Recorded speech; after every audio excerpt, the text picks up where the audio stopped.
The Boxing Day Tsunami, Indonesia. An undersea earthquake starts in the morning. Its tremors cause a series of tsunami waves. The largest reaches the height of the Arc de Triomphe in Paris. Unzen volcano mega tsunami. A powerful volcanic eruption triggers a landslide from a 4,000-year-old lava dome. It sweeps through the city of Shimabara and reaches the sea, setting off a mega tsunami. The Vajont Dam mega tsunami, Italy. A landslide drags 9 billion cubic feet of forest, soil, and rock into the lake. A dark wall of water covers the sky over a tiny village at the bottom of the Vajont Dam. Then, with a deafening roar, the wave overtops the edge of the dam, taking out everything in its path. Mount St. Helens mega tsunami, USA. As the volcano erupts, the upper 1,500 feet of Mount St. Helens collapses into a massive landslide. Part of this avalanche plunges down into nearby Spirit Lake, which splashes the lake waters into a series of waves almost as tall as the Eiffel Tower. Alaska's Lituya Bay tsunami. A landslide caused by an earthquake creates a mega wave. It surges over the headland and washes away trees, plants, and soil down to bedrock. Molokai, Hawaii. A third of the East Molokai volcano caves in and collapses into the Pacific Ocean. This causes a tsunami the size of the second tallest building in the world, Shanghai Tower. The waves reach Mexico and California. The Yucatan asteroid tsunami. The asteroid, which is rumored to have wiped out dinosaurs, strikes the Yucatan Peninsula. It creates a mega tsunami, the largest in Earth's history. The first waves almost twice bigger than the world's tallest building, the Burj Khalifa. Hurricane Mitch. Mitch forms in the western Caribbean Sea. Soon it strengthens to become the 8th most powerful Atlantic hurricane ever. The storm pours 4 inches of rain per hour for 2 days in Honduras. It causes terrible mudslides and floods. Hurricane Allen. Rare and extremely powerful, the storm is one of the few to reach Category 5, the highest possible. It causes more than $2 billion in damage. The Great Hurricane. After tearing down Barbados, the storm moves on. It strips the bark off the trees growing on Martinique and St. Lucia and travels further. This horrific natural disaster lasts for 6 days. Hurricane Dorian. It's the most powerful tropical cyclone to hit the Bahamas. The hurricane flattens most of the structures on the islands and sweeps them into the sea. Hurricane Wilma. The storm occurs in the Caribbean Sea near Jamaica and heads to the west. 2 days later, it gathers enough power to turn into the most intense hurricane ever recorded in the Atlantic Ocean. Hurricane Patricia. A regular storm develops a well-defined eye and turns into a Category 5 hurricane within a mere 24 hours. At one point, it travels faster than a Ferrari moving at its top speed. It makes Patricia the world's most intense tropical cyclone ever recorded.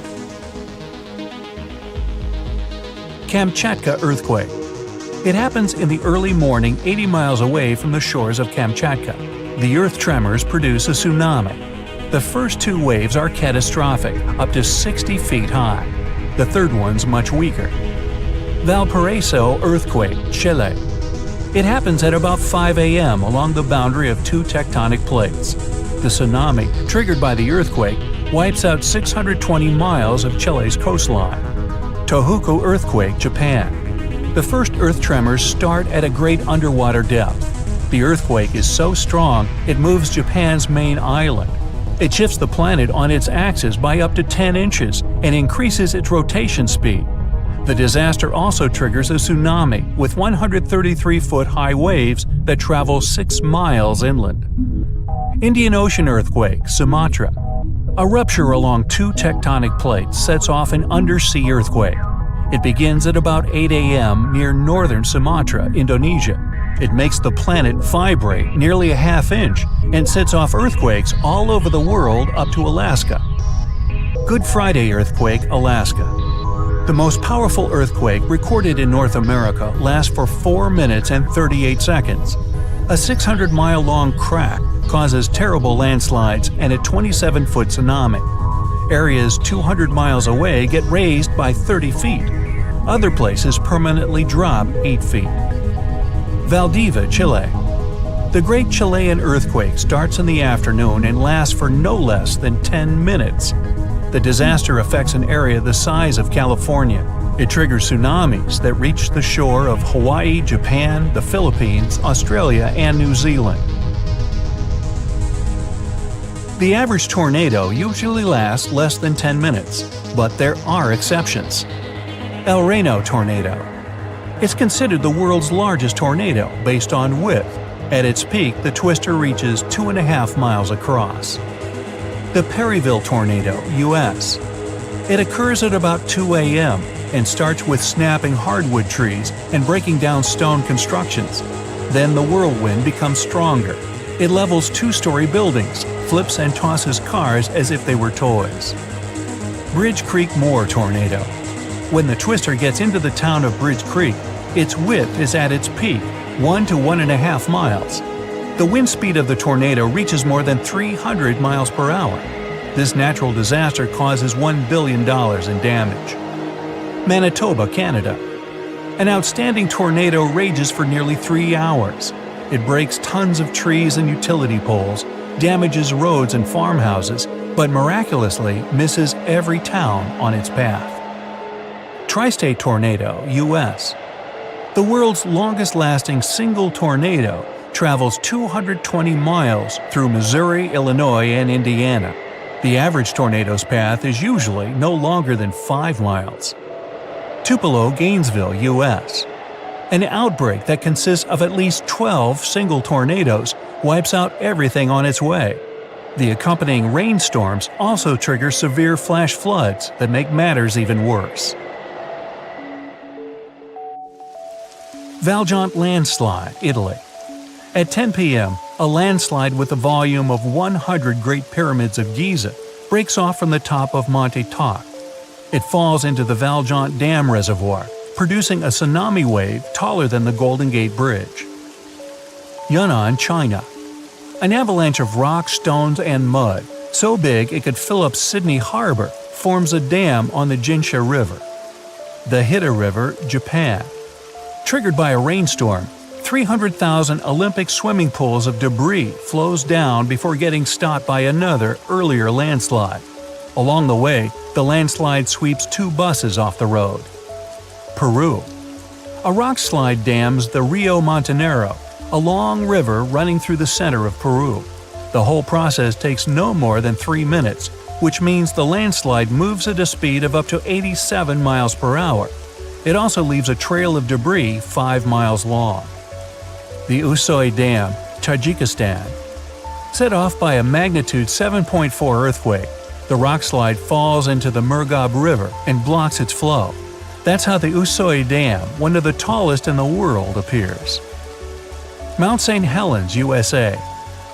At 8:30 a.m., after much buildup, a volcanic vent finally gives way and sets off a catastrophic eruption, which makes the entire north side of Mount St. Helens fall away. It's the world's largest recorded landslide. North Bonneville, U.S. In the middle of the 15th century, a great earthquake occurs. An incredible amount of debris rushes down from Table Mountain. It covers more than 5 square miles and blocks the Columbia River with a dam 200 feet high and 3.5 miles long. When it's born, it's just a foot high, but the closer it gets to the shore, the larger it grows. Soon, it enters shallow waters and starts to slow down.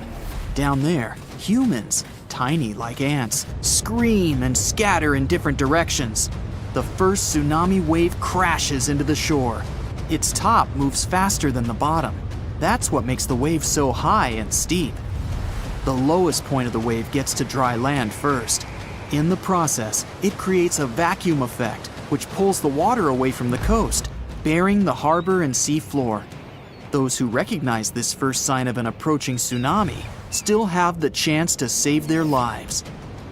5 minutes later, and an enormous wall of water hits the shore and wipes out everything in its way. But it's not just a single wave, there are many. This phenomenon is called a wave train. How fast this train is traveling depends not on how far it is from the source of the waves, but on the ocean depth. Tsunamis can move as fast as a jet plane in the middle of the ocean, but once they enter shallow waters, their speed drops. It's very different when we talk about a tsunami's height. On the surface of the open ocean, it's often no higher than 1 foot. That's why even experienced sailors may not notice such unassuming waves. But the sea rises dramatically once the tsunami nears the shore. The first tsunami wave isn't usually the strongest, but lots of people don't know it and make a grave mistake that sometimes costs them their lives. After the first wave is gone, they relax and believe the danger is over. That's why the next waves, much bigger and more powerful, catch them off guard. The scariest thing about tsunamis is that they can travel across entire oceans with almost no energy loss. A tsunami can travel thousands of feet inland. It's usually so much water that its enormous weight and force sweep away everything in its path: cars, trees, people, and even buildings. The roar of an approaching tsunami is louder than a jet taking off. Sometimes a tsunami comes as a torrent of foaming water. At other times, it makes the sea withdraw, leaving behind stranded fish and overturned boats. But what can cause a tsunami, one of the most merciless and devastating natural disasters? In more than 70% of cases, it's an underwater earthquake. For example, the Boxing Day tsunami, which occurred in 2004 in Indonesia, was triggered by an undersea earthquake. The tremors produced several massive waves. The largest of them was as tall as the Arc de Triomphe in Paris. A landslide can also cause a monster of a tsunami, as it happened in 1963 in Italy. Then, more than 9 billion cubic feet of forest, soil, and rock rolled down into a lake. A dark wall of water covered the sky over a tiny village at the bottom of the Viant Dam, one of the tallest in the world. With a deafening roar, the wave overtopped the edge of the dam, taking out everything in its way. The 1980 mega tsunami in the USA was also caused by a landslide. The upper 1,500 feet of Mount St. Helens collapsed after a volcanic eruption. A part of this avalanche plunged into Spirit Lake. It pushed the lake waters into a series of waves almost as tall as the Eiffel Tower. Volcanic eruptions are responsible for 5% of the world's tsunamis.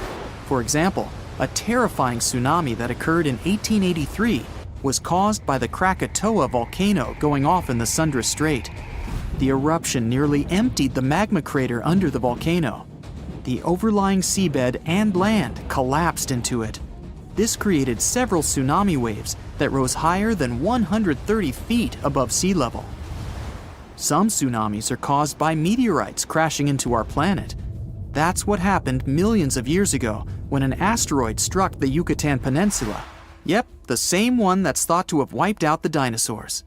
It generated a mega tsunami, the largest in Earth's history. The first wave was almost twice as big as the world's tallest building, the Burj Khalifa. But most tsunamis, about 80% of them, get born in the Pacific Ocean's Ring of Fire. Why? Well, this region got its name for a reason. It witnesses tons of volcanic eruptions. The Portuguese navigator and explorer Ferdinand Magellan visited the world's largest ocean at the beginning of the 16th century. He found the waters surprisingly calm. That's why the place was called the Pacific, peaceful ocean. Little did the traveler know that it was home to the Ring of Fire. It's a 25,000-mile-long horseshoe-shaped chain of volcanoes and other seismically active spots. It starts from the southern tip of South America and goes all the way up to the North American coast and the Aleutian Islands. Then it moves down toward Japan, the Philippines, and Indonesia. After that, the chain curves back into New Guinea, covers the Southwest Pacific Islands, and ends in New Zealand. Right now, the Ring of Fire isn't actually a closed ring, but if you consider Antarctica's dormant volcanoes, you'll get the needed shape. The largest and most active volcanoes on the planet are in this region. They're Mauna Loa and Kilauea in Hawaii, Mount Fuji in Japan, Mount St. Helens in the USA, Krakatoa in Indonesia, and many others. Anyway, the volcanic chain outlines the Pacific Ocean and goes over the meeting points of many tectonic plates. The largest of them are North American, Eurasian, Caribbean, Antarctic, and others. These plates never stop moving. They collide into, slide past, and move below and above each other. This relentless activity makes volcanoes erupt. Deep ocean trenches appear seemingly out of the blue. The 7-mile deep Mariana Trench, the world's deepest part of the ocean, is also in the Ring of Fire. It was formed when one tectonic plate was pushed under another. These days, the Nazca Ocean Plate is being forced down and under the South American Continental Plate. Unfortunately, the first plate doesn't want to go down smoothly. The process uplifts mountains and sends magma closer to the surface. When energy gets released from the molten core of our planet, tectonic plates move and scrape against each other. Pressure builds up in those areas and then produces earthquakes. Their epicenters are scattered along the areas where the tectonic plates meet. Almost 90% of all the earthquakes in the world happen in the Ring of Fire. The strongest earthquake ever recorded happened in that region. It was 9.5 out of 10 on the Richter scale. The Valdivia earthquake, also called the Great Chilean Earthquake, happened on May 22, 1960. It lasted for almost 10 minutes. The disaster affected an area the size of California. It also caused huge tsunami waves that reached the shores of Hawaii, Japan, the Philippines, Australia, and New Zealand. Experts often describe the Ring of Fire as a coincidence.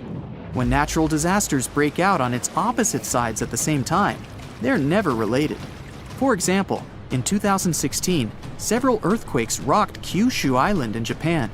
Soon after that, Chile also experienced a powerful earthquake, 7.2 on the Richter scale. But neither of those quakes set off the other. The distance between the epicenters was around 10,000 miles. This gap was way too large for the disasters to be connected. Anyway, an undersea earthquake makes the ocean floor suddenly rise or fall at the boundary of tectonic plates. This displaces immense volumes of water and launches the waves that soon turn into a tsunami. And since earthquakes happen in the Ring of Fire more often than anywhere else on the planet, this region also sets off lots of tsunamis. By the way, even though the Pacific is the largest ocean on the planet, it might disappear in the next 300 million years. The tectonic plates are drifting, the Atlantic keeps opening, and the Pacific is closing. Incredibly slowly, but still. One day, the Americas may collide with Antarctica, which is drifting northward. After that, Asia and Australia are likely to join this new supercontinent. This process might create a new Pangaea. It was an ancient supercontinent, at those times, the only one on Earth. It started to break apart about 200 million years ago. Some geologists don't support this theory. They believe that the Atlantic or the Arctic oceans are more likely to disappear than the Pacific. In November 2020, a wave the height of a 4-story building was recorded off the coast of Vancouver Island, Canada. The team at Marine Labs, the company that operates the buoy that got caught in it, couldn't believe the data they saw.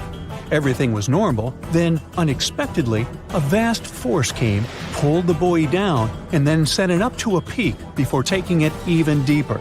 The probability for such a huge wave to form is once in 1,300 years, so they had to be sure it wasn't a technical mistake. Marine Labs sent the data to a rogue wave scientist at the University of Vancouver. They analyzed and validated the findings and shared them in February 2022. The wave officially became the most extreme rogue wave ever officially recorded, as it was 3 times the height of waves around it. Luckily, this giant didn't leave any damage, as it happened too far offshore. For centuries, rogue waves were believed to be real only in the stories of sailors. Christopher Columbus himself mentioned a rogue wave, but back then, it wasn't officially a thing. In August 1498, he was on his 3rd expedition to the Americas. As they were passing through a strait near Trinidad, a huge wave lifted the boats. They managed to survive and continue the journey, and the area is still known as the Mouths of the Dragon. named this way by Columbus. Back in 1826, a French scientist and naval officer was crossing the Indian Ocean on his ship, the Asteroid. They got caught in a terrible storm and witnessed several waves over 80 feet tall. One of them was the height of a 10-story building. The crew lost one of its members, but the four of them, including the captain, made it to land and spread the story of the gigantic waves. But back then, scientists were sure waves couldn't be taller than 30 feet. So everyone took this story as a tale. Witnesses shared many other stories of giant waves coming out of nowhere, but scientists officially recognized the first rogue wave only in 1995. It went down in history as the Doppler wave, or the New Year's wave. This sea monster of the North Sea hit the Norwegian gas platform Draupner on New Year's Day. It reached a height of 84 feet. The waves surrounding it were twice as small. The rig was built to withstand waves up to 64 feet tall and had the most advanced sensors for its time. It became a sensation in the scientific world because it wasn't like any other type of wave they'd studied before. So they gave rogue waves an official definition. It's a wave more than twice as tall as others around it. These bad boys, also known as freak waves, monster waves, and episodic waves, can pop up lightning fast in a stormy sea or show up out of nowhere in calm waters. They have steep sides and a deep trough below, and look like a wall of water rising out of the sea. They're so intense that they can even swallow up rescue helicopters just trying to do their job. Rogue waves aren't the same as tsunamis. Tsunamis happen when there's a big shift in water, like an earthquake, volcanic eruption, or landslide. They mess with the entire water column. At sea, you might not even notice a tsunami cruising beneath you, but near the shore, as it hits shallow waters, those waves can shoot up to crazy heights. Rogue waves are formed at the surface level, although sometimes they can form deep below, and these are called rogue internal waves. Scientists and sailors singled out some statistics. Rogue waves more often form when wave trains run into fast ocean currents. The coast of South Africa is one good place for that. There are concerns that these water beasts may happen more often in the future because there's more energy in the atmosphere and ocean. It means larger and more frequent rogue waves and more ships lost at sea. Rogue waves aren't limited to oceans and can even occur in lakes. Lake Superior witnesses something that got the name Three Sisters. It's a series of three large waves, one after another. The second wave covers the ship decks before the first one is gone. The third wave jumps in and adds extra water. These three sisters overload the ship. There's a theory that this phenomenon took down the steamship Edmund Fitzgerald in 1975. Rogue waves are also dangerous because they form rogue holes in the water. When the wave builds up, it draws in all the water around it. So, near the base, these holes can be very deep. If the bow or stern of a ship ends up in one, the ship can instantly sink. Some oceanographers believe that rogue waves are to blame for the disappearance of ships in the notorious Bermuda Triangle in the Atlantic Ocean. Storms from several directions converge in this mysterious area, so rogue waves are more likely to gain force here. And because they can reach a height of 100 feet, they can theoretically bring down an airplane, not just ships. There are two main theories trying to make sense of how rogue waves happen. First up, we've got the linear addition theory. Imagine waves cruising through the ocean at their own speeds. Now, when these waves cross paths, they team up and become stronger, cooking up a rogue wave. Then there's the nonlinear focusing theory. It says waves like to roll in groups, and when they spend time together, they share some energy. Sometimes, this energy exchange turns into a rogue wave. To predict the formation of these freaky waves, scientists would need an innovative radar system to keep a constant eye on the waves near a boat. They'd collect all the data and toss it into a fancy math model that paints a real-time picture of what the ocean surface looks like at that very moment. This model would need to do new calculations of the surface situation every 5 minutes. It would let the crew know if there were any extreme waves coming up in the next several minutes.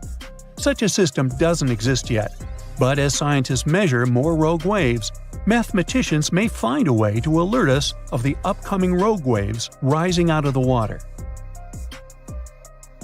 Sometimes you can hear the term sneaker wave as a synonym for rogue waves, but oceanographers claim there's a difference.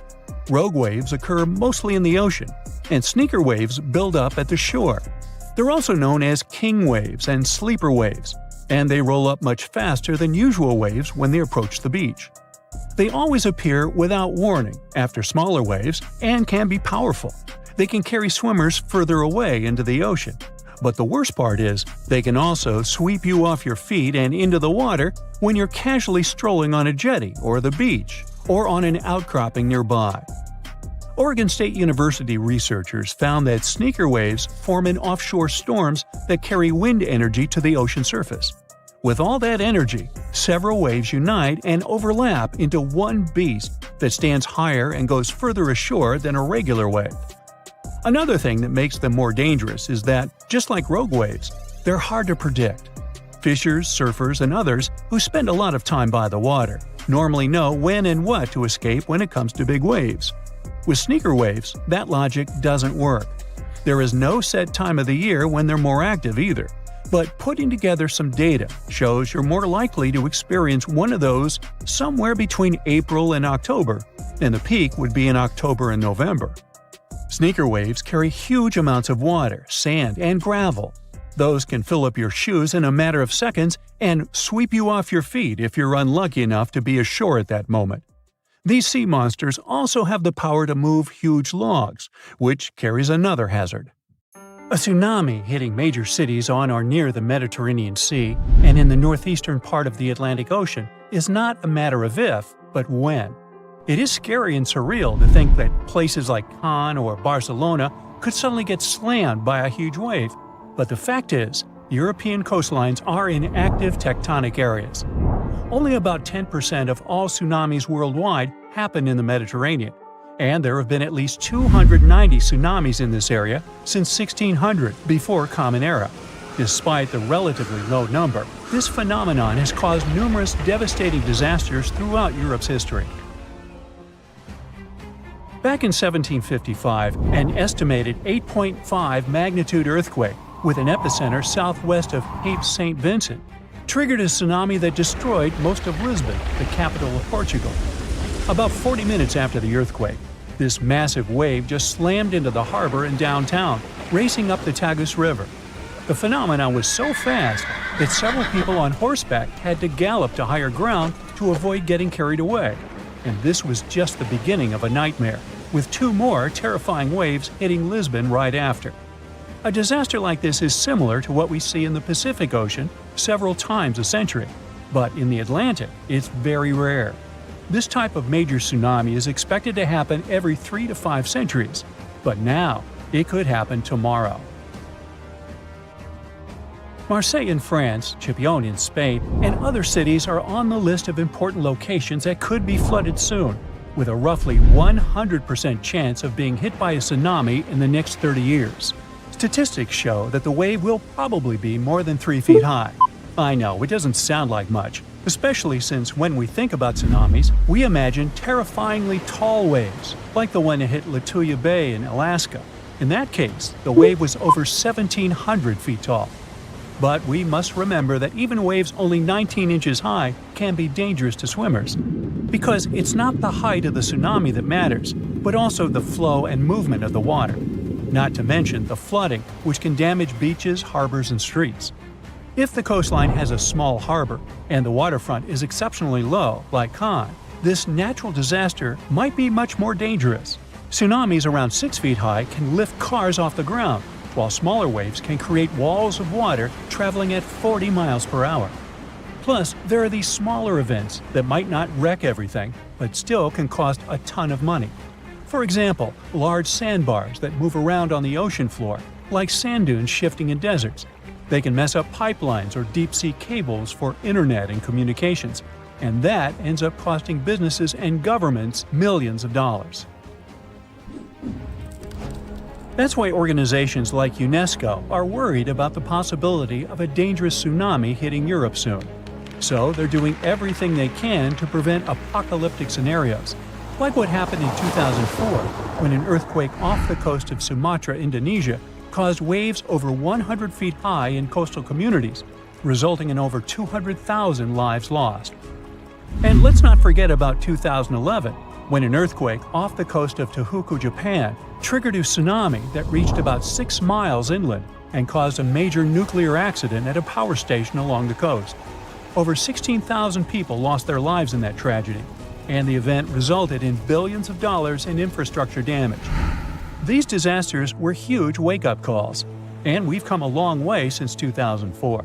We're much safer today, largely because the tsunami warning system is highly effective at quickly detecting this dangerous situation. Unlike many other natural phenomena, a tsunami can be anticipated. We may only have a few minutes to act, but if we all know what to do, many lives can be saved. And in most parts of the world, sirens are commonly used to alert people to tsunamis. To sound the siren as early as possible, initial tsunami alerts usually rely only on seismic data. First, specialists receive information about an earthquake. Seismic waves travel about 100 times faster than tsunamis, so they have enough time to analyze the data and see if the earthquake might have generated a tsunami and whether they should issue an initial tsunami alert. At U.S. warning centers, for example, scientists typically issue initial alerts within 5 minutes of an earthquake. If a tsunami is suspected, these alerts may also include information about wave arrival times, recommended actions, and potential impacts. But sounding the alarm is not enough. To save lives, coastal communities also need to be trained to respond fast and in the best way possible. That's why UNESCO produced this program called Tsunami Ready, aiming to train people living in coastal areas at risk on how to act in case of a tsunami event by the year 2030. The idea is to help communities stay safe by teaching them how to protect their livelihoods and safeguard their homes. Being recognized as tsunami ready by UNESCO doesn't mean a community is tsunami-proof, of course. It's more like a recognition that they have adopted all possible measures to mitigate tsunami risks. So authorities are helping communities to prepare themselves by installing evacuation signs, establishing security procedures, and creating plans to warn tourists. Like Spain, which distributed tsunami warning signs along the entire coastline, as well as signs showing evacuation routes to higher ground. And Spain better be prepared. I mean, only 7 tsunamis have hit the country since the year 365, so it's difficult to predict the effects of such an event. But they could be devastating, considering that Spanish coastal areas are so economically important. There's also a danger zone in the Averroes Fault beneath the Barents Sea. If an earthquake happens at this point, people will have only 21 minutes to escape a tsunami. UNESCO has also established 12 tsunami warning centers, which cover Europe as well. This initiative involves 5 centers located in the Mediterranean and Northeast Atlantic regions. These centers can save thousands of lives because they monitor ocean disturbances 24/7. Then, after analyzing the threat, they send out messages based on the event's potential to cause a tsunami. The intensity scale ranges from no effect to completely devastating. And by that, they understand that nearly all brick buildings could be demolished by waves, and even the most reinforced concrete structures could suffer heavy damage. Now, so far, we have mostly talked about tsunamis caused by earthquakes along converging tectonic plate boundaries. In fact, earthquakes have accounted for over 80% of tsunamis since 1900. But tsunamis can also result from landslides, volcanic eruptions, and even meteorite impacts. Experts are also worried that with the current changes in climate, we might see more of meteotsunamis popping up in the Mediterranean. These ones are triggered by freaky weather conditions and can mess with any coastline that's got a shallow seafloor. They might not be as huge or famous as the earthquakes ones, but they can still cause significant property damage and put people in danger. For instance, in 2006, a meteotsunami struck the harbor of Ciutadella on the Spanish island of Menorca. Yachts were tossed into each other and later stranded on the harbor floor as the water receded, resulting in tens of millions of euros in damage. Unfortunately, meteotsunamis in the Mediterranean tend to be stronger during summer, So if you're planning to spend your vacation in Europe, stay alert for any signs of dangerous waves. If you suddenly encounter a tsunami moving in your direction, remember this is the time to react. Move to higher ground as far inland as possible. Pay special attention to any emergency alerts and information, and follow the guidance of local authorities.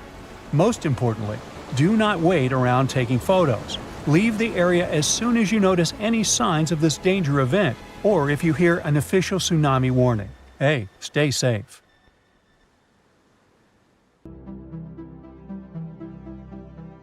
Back in 2018, the biggest active underwater eruption ever happened, at least the one that we could officially record.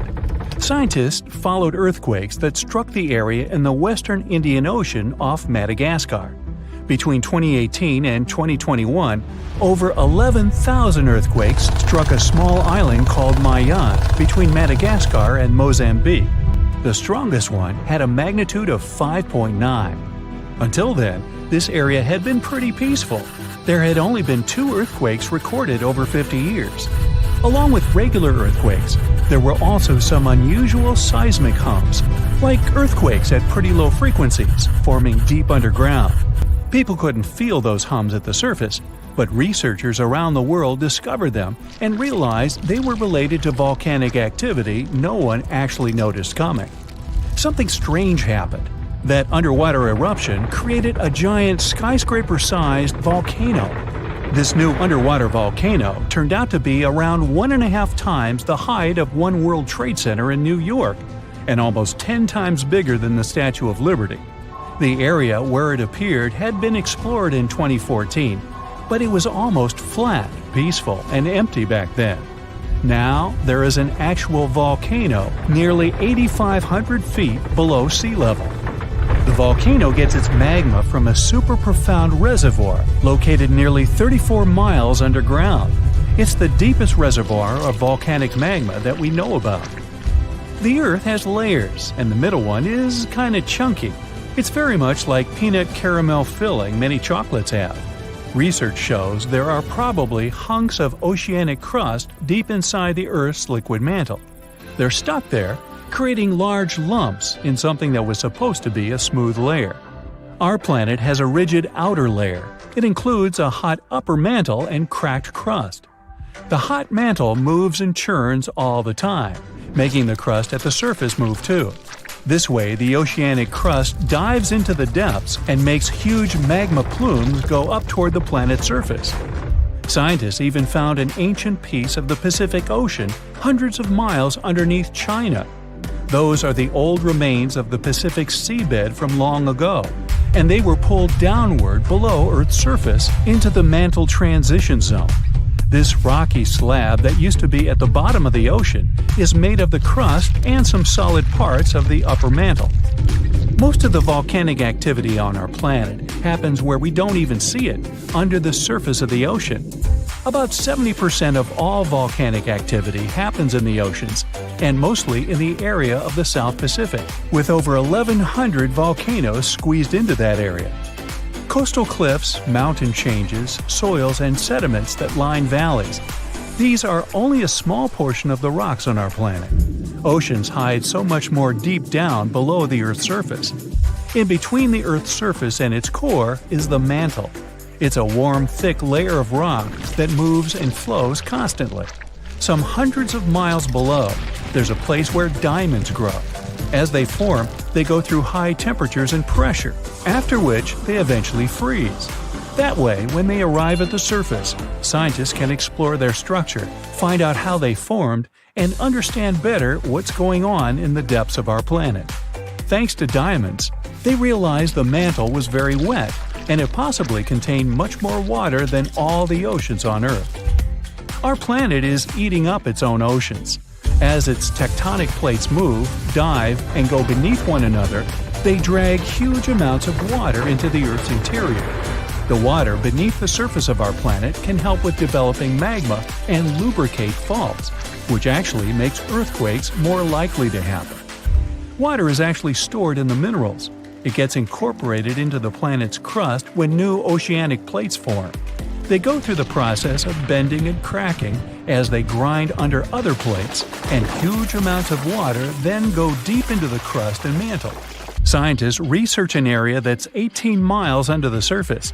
They realize these zones pull 3 billion teragrams, which is more than 2 billion pounds. Any ocean is like a whole new world. There are incredible sceneries below the surface, magnificent waterfalls, lakes, and rivers. There are thick layers of salt beneath the seafloor, and rivers and lakes form because seawater goes through those layers and dissolves them, creating something that resembles pools.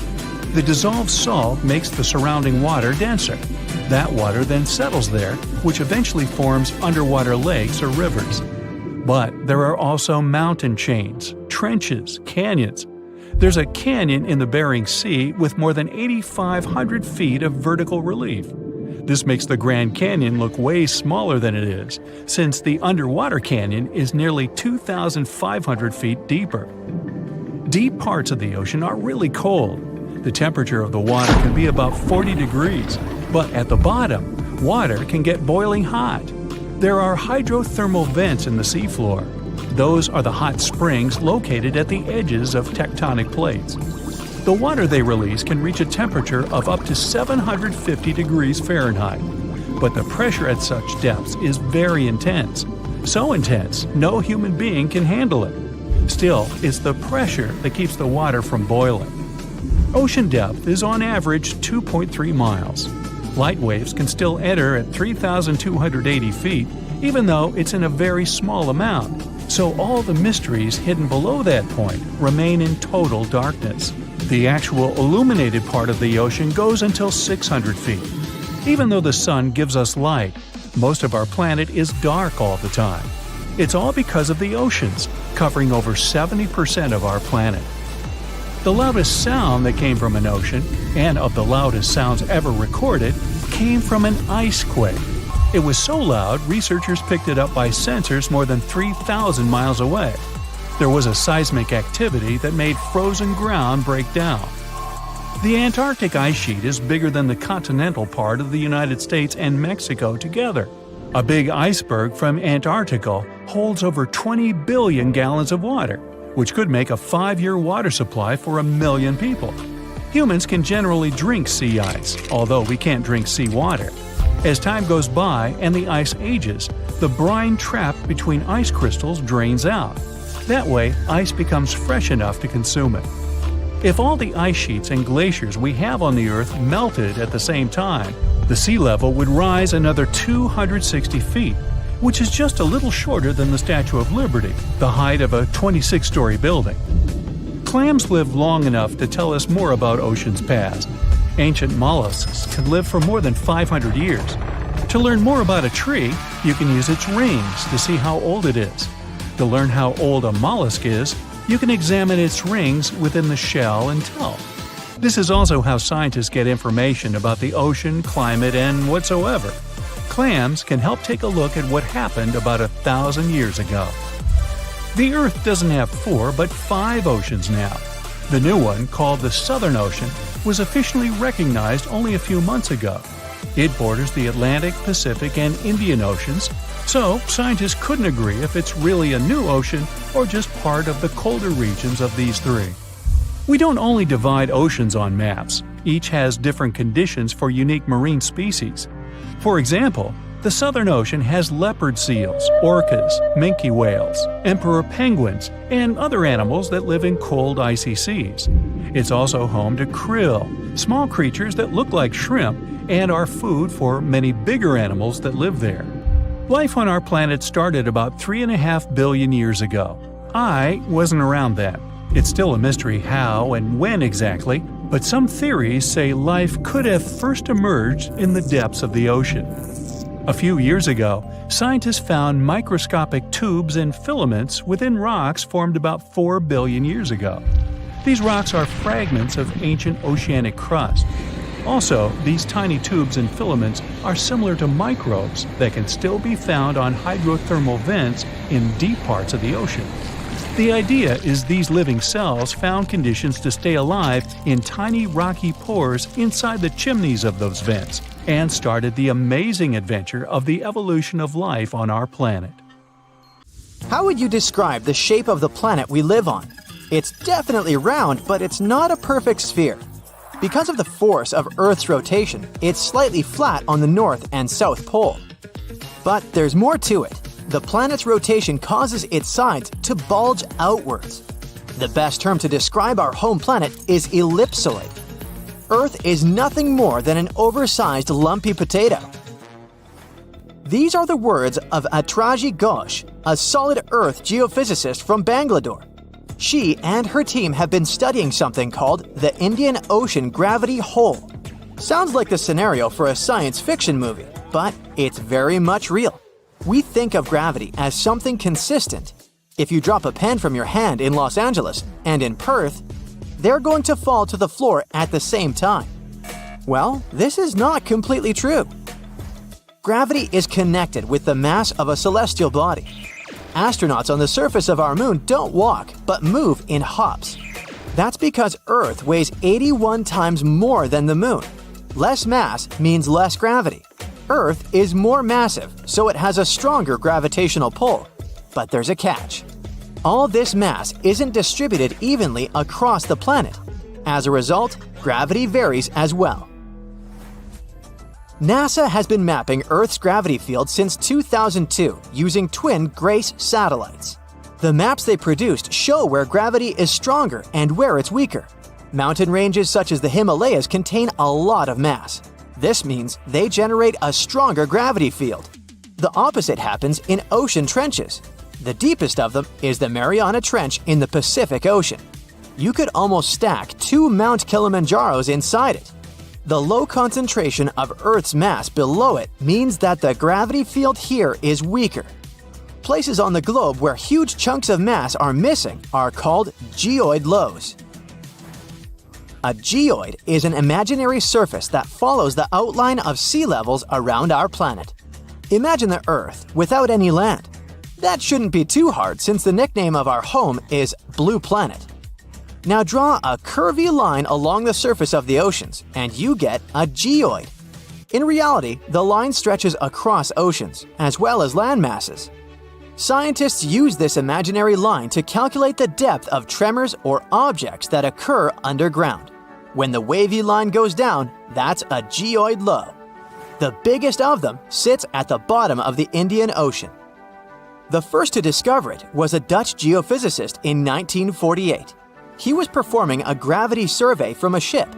The man noticed that sea levels dipped over 320 feet below the global average.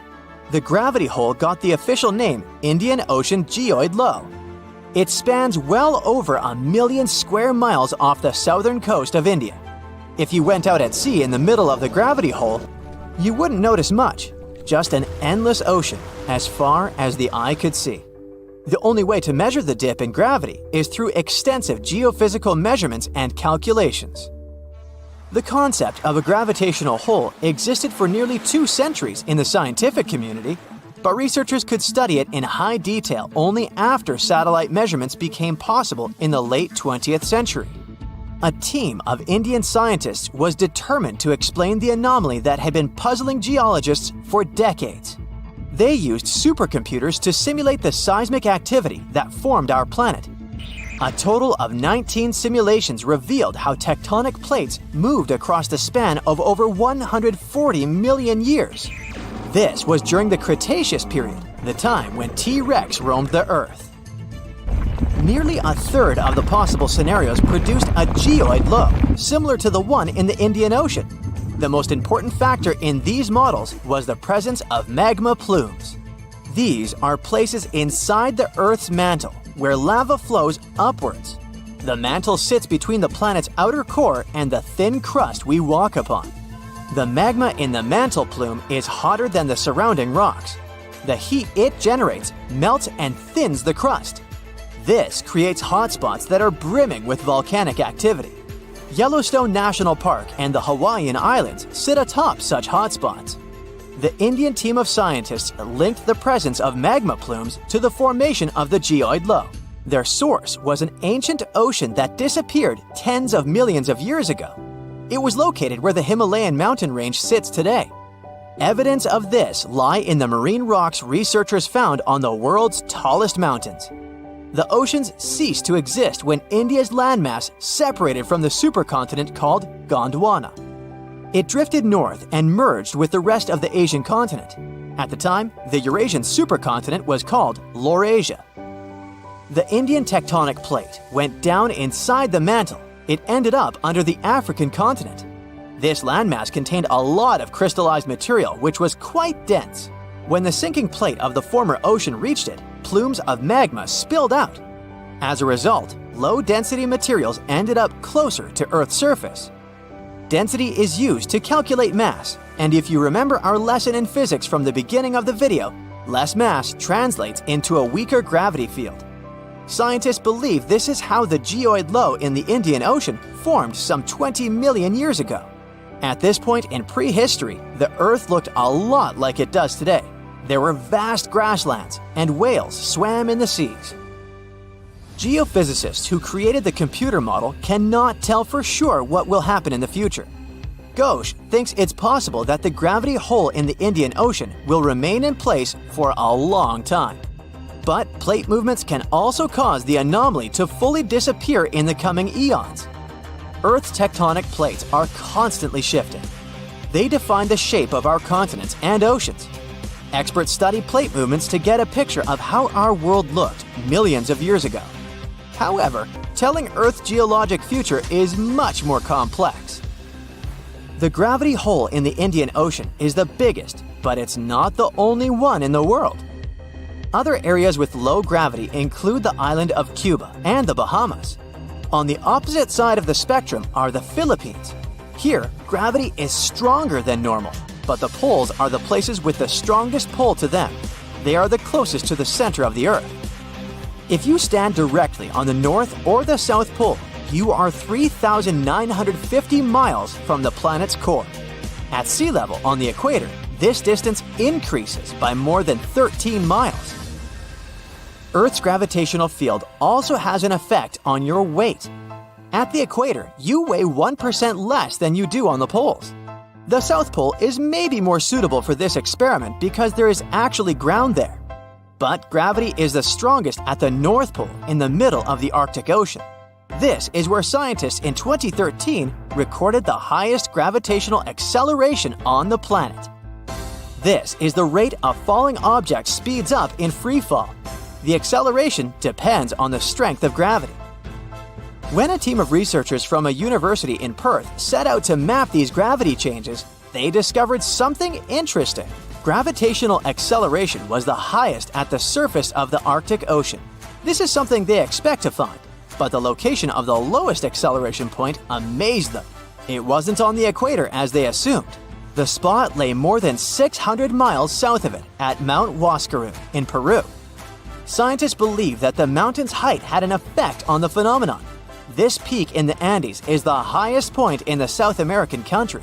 Hypothetically speaking, if a human falls from a height of 330 feet here, they will reach the ground 16 milliseconds later than if they performed the same stunt in the Arctic. Ever wonder why, despite all our advancements in technology and science, there's a vast expanse of our own planet that we barely know about? Believe it or not, over 80% of our oceans remain uncharted territory. It's as if we've got this massive aquatic playground in our backyard, and we've barely scratched the surface. Also, did you know that only about 7% of our oceans have a special tag called Marine Protected Areas, or MPAs? How come this colossal body of water that envelops most of our planet is also among the most vulnerable and misunderstood spaces in the universe? Pressure has a lot to do with it. Our deep ocean is a beast of a place with no visibility, freezing temperatures, and pressure that's so intense that in certain areas it would make you feel like you're having the weight of 50 jumbo jets on your body. No wonder we're having an easier time sending people into space than to the bottom of the ocean. The deeper you go into the waters, the more pressure piles up. But let's not forget we have tech on our side, right? Scientists now use these cool satellite technologies that track the color of the ocean to check how much phytoplankton is there, for example. Why is this important, you might ask? because these little plant-like critters are actually pretty major players in our big blue oceans. In the grand scheme of things in the aquatic world, phytoplankton is like the bedrock of the ocean food chain. It gives life to almost everything, from the tiny zooplankton, which are animal-like microorganisms, to those colossal, magnificent whales. When these technologies first came around, satellites could get clear images of the ocean faster than a ship could take the same number of measurements in 10 years. But it's not all about looking at the ocean from space. Sometimes you gotta dive in there and see it for yourself. Thankfully, we've come a long way in ocean exploration tech too. We've got things like floats and drifters that ride the ocean currents while collecting data, and a whole fleet of underwater vehicles, some of which are manned, some remote-controlled, and some even autonomous. Remember James Cameron, the guy who made the movie Titanic? He's super into exploring the ocean, and in 2012, he set a record by going down to the Mariana Trench in a vertical torpedo sub. He thinks there's nothing like being in the ocean and experiencing it firsthand. Other companies use a mix of technologies for their ocean explorations. It led them to discover amazing stuff like a deep-sea coral reef near Morocco, the only one still growing in the Mediterranean Sea. They've also discovered new species and documented ones previously thought to live only in the Atlantic. These efforts have convinced local authorities to declare some places as marine parks. As with most scientific areas, the road isn't without its bumps. These expeditions can cost quite a lot, and the lack of detailed maps and data only adds to the challenge. We can't always rely on bathymetric information, meaning the study of the ocean floor, because it's often not available. And that's the tricky part. We need to explore more to know more, but getting the funds for these kinds of projects can be tough when there are so many unknown variables. One particular company's explorations have helped protect nearly 4 million square miles of ocean so far. The data they collect during their expeditions is invaluable. It's used to identify new species, locate vulnerable habitats, and even show where threatened species are being overlooked. Their work helps dismiss excuses from local authorities who claim they lack the necessary information to establish more MPAs. The same company supports a goal known as 30 by 30, aiming to protect 30% of our oceans by 2030. It's a big target, and there's a long road ahead, but ongoing ocean exploration can provide the proof needed to keep more of our oceans safe. We also need to set aside areas for protection and research, even when we don't have all the facts just yet. On that note, some cool scientists have recently stumbled upon a gigantic and mysterious world beneath the Pacific Northwest coast's ocean floor. The best part is, this massive realm of life is pretty much cut off from the rest of the world above, making it like a secret underground club that only the best microbiologists have access to. Picture an active city. Except the city is microscopic cracks in the basalt rocks of our oceanic crust, and its residents are microbes. These tiny creatures aren't like you and me. They don't rely on sunlight or the organic products of land and water ecosystems for sustenance. Instead, they thrive on chemical reactions with rocks and seawater. Scientists call this type of life chemosynthetic, which sounds complicated, but it basically means life sustained by chemical reactions. While this sort of life has been found deep in mines and around seafloor hydrothermal vents, the scale at which these creatures are found under the oceanic crust is unprecedented. It might even be the most extensive ecosystem on Earth. A geomicrobiologist from Denmark was part of the team that made this discovery.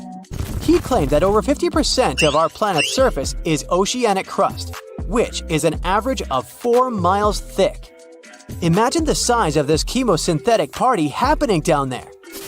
This discovery didn't happen overnight. Since the 90s, scientists have found weird tiny holes in the basalt rocks that make up much of Earth's outer crust. They seem like they might have been made by bacteria, but hey, there was supposed to be no life there. I mean, imagine trying to survive in a place that's hot, deep, dark, dense, and mostly devoid of the organic compounds we need for life. Yet, here they are.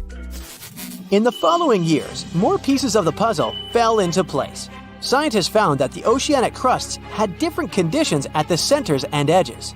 At the centers, rocks are jam-packed with energy-rich compounds that support these tiny life forms. But by the time they reach the edges, these chemicals are all gone. Fast forward to now, and it's time to put the puzzle together. A microbial ecologist from the University of North Carolina worked on this research and says we now have solid evidence of microbial life in the cracks and crevices of deep ocean basalt. The next question scientists asked was, how far does this life extend? Researchers collected samples of crust from a plate roughly 120 miles off of Washington's coast, drilling deep beneath the ocean's surface. What they found down there was remarkable. The life down there runs on a unique fuel, hydrogen. Yep, in the absence of sunlight, hydrogen provides the energy for all their biological processes. These microbes use hydrogen to transform carbon dioxide into organic matter. This matter and other byproducts, like methane, then fuel other organisms, creating a network of life. Of course, the life down there isn't as complex as the one we know up here. Scientists doubt there will be any multicellular life under the ocean because it's too hot and energy poor. But hey, who knows? This universe under our oceans still has a lot to reveal. This whole thing is significant for many reasons. First, it confirms that life can exist in places without oxygen, which changes our perspective on where we can find life. This makes us wonder if life could exist under similar conditions on other planets, where surface conditions might be too harsh. The implications on Earth are also profound. If a large portion of life exists in the oceanic crust, then our understanding of life on our own planet could be completely changed. This exciting discovery stretches our understanding of life and prompts us to keep exploring the mysterious depths of our oceans, pushing the limits of our understanding. NASA is also in on the whole deep sea exploration project. Why? Shouldn't they be preoccupied with outer space? Because they're hoping to find hints about what the oceans on other planets might look like. NASA specialists are really hopeful that by unearthing underwater secrets, we can solve some of the big questions about space. Plus, they're testing some nifty equipment for future journeys across our solar system. You have friends over for dinner. You set your drink on the counter and go help your friend set out some desserts. When you get back, you notice the liquid in your cup. It's sloshing around and the ice cubes look like ships on a rough sea. Now you feel it too. On the ceiling, the chandelier is swinging like mad. Then you hear someone scream, "Earthquake!" The house and everything in it is rocking back and forth. You try to run for cover, but the shaking keeps you stuck in place, fighting to keep your balance. The cabinets look possessed, and glasses and dishes fly out and smash on the floor. The bookshelves topple over, and everything hanging on the walls sways and falls off. You duck under the dining room table, trying not to get hurt on all those broken dishes. Yeah, you've been through earthquakes before, but none like this. Checking your phone? Typical, no signal. You can't believe what's about to happen. The screams get louder, and suddenly the whole house collapses. The biggest earthquake ever recorded happened in Chile in 1960. Disaster came in the afternoon, just when everyone was out enjoying themselves. To cause serious, life-changing damage, you need to have a magnitude of around 7 or so on the Richter scale. This one was 9.5. This part of Chile is smack dab on the so-called Ring of Fire, the most active volcanic and seismic area in the world along the Pacific Rim. The initial shaking lasted around 10 minutes, and after 2 days, many aftershocks were still strong enough to set off a volcano in the south of the country. But that's not where it ended. The earthquake unleashed a series of tidal waves all over the Pacific Ocean, with some reaching over 80 feet high. The waves and earthquake were so strong that they even affected Hawaii, Japan, and the Philippines. It caused around $500 million $1960 worth of damage. Many were left homeless. Much of their infrastructure was smashed too. Buildings as far as the eye could see were toppled, and debris piled everywhere. Scientists estimate that this earthquake was so powerful, it shifted the Earth's axis, making our days 1.26 microseconds shorter. That might not seem like a lot, but think about it. Just one natural disaster was strong enough to make time move. Many of the coastal cities were flattened and floods were widespread. The economy spiraled downward. According to studies, if this earthquake happened today, it caused more than $20 billion in damages. So, what would happen if an earthquake twice that size hit without warning? For starters, you'd likely feel the effects even further away. Tidal waves wouldn't just hit the coasts of Japan and the Philippines. They would move even further to China, Korea, Vietnam, and even Australia. And those waves would be significantly higher than 80 feet, perhaps double that. That's like 8 giraffes piled on top of each other, surfing your way. If you lived by the coast, you'd notice the waves. If you saw the water recede way back so you could practically see where all the fish call home, you'd know it was time to run. Chances are that a tsunami's heading your way. Say it really happens. You're caught under the wreckage, not knowing what's going on. You manage to free yourself and escape to the fresh air. And you're not alone, because all the houses in the neighborhood have turned into piles of bricks and rubble. The bridges have also collapsed, leaving people stranded on either side. You look around, dust yourself off, and rush to find help. Fire trucks and ambulances drive between the broken-down cars and rubble. You try to make it to your car, but the aftershocks are still hitting, and you're getting tossed to the sidewalk. With all the cell towers down, you can't call anyone on your phone. Your knees are shaking, but you manage to power through. Once you reach your car, you see it crushed under a boulder, like a giant soda can. You continue on foot and eventually reach downtown. It looks as if some giant got angry and knocked all the buildings down. You push forward and try to see if you can find some help. Without warning, your phone vibrates. You check it and see 1,000 notifications about a 20-magnitude earthquake. You're still shaking, but that's all you. The ground is still for now. Uh-oh. You hear something in the distance, racing towards you. To your right, you see tidal waves as tall as buildings charging at you. Still in shock, not knowing what to do, you now come to your senses and run. You don't even know which way to go. There's a tsunami right behind you, and in front of you are broken down buildings with rocks and concrete still falling everywhere. Wait, there's a building that's somehow still standing. You need to get on top of that thing. You reach the elevator, but it's jammed. Not surprising. You bolt up the stairs as fast as you can, tripping on broken glass and plaster, but always managing to get back up. You look out a window and see the water. It's so close. You're nearly at the top. A few more flights and whoosh. The water forces its way into the building and drags you down at least 2 floors. You can barely see anything. Still, you know you must swim up. But the water keeps forcing you downwards.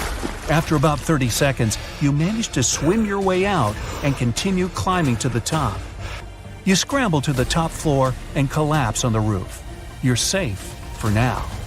The tidal wave is still going strong, plowing its way through the ravaged city center. Your phone is now waterlogged and useless. You have a perfect 360-degree view of your town covered in water and debris. The ground starts to shake again. Maybe you'll just sit around until this is all over, waiting for the rescue helicopter. But then, a loud explosion that almost breaks your eardrums shakes the ground even more. Off in the distance, smoke is rising, and soon it covers the entire sky. Darkness hides the morning sun. That's when you can see lava shooting up into the air and landing nearby. The lava forms into a river, flowing its way into town block by block. With this much seismic movement and the high intensity of the earthquake, the world's tectonic plates have shifted so that magma is pushing its way to the surface. From the earth, steam begins to vent. Then the heat hits you. You see the magma cover the ground like a blanket, eating up every car in its way. What's worse is that the magma is melting the foundations of the buildings that managed to withstand the earthquake and the tsunami. The buildings in the distance are now sinking and collapsing into the raging lava pool that's replaced your town. One by one, every building descends. That means, the building where you're standing is also swaying. It's about to fail. That's when you see the light. You look up and see a helicopter above in the distance.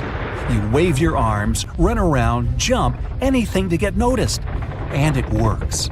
The chopper makes a few circles and finally drops you a rope ladder. As you're lifted in the chopper, you take a good look at the world below you as it wriggles around like noodles in a strainer.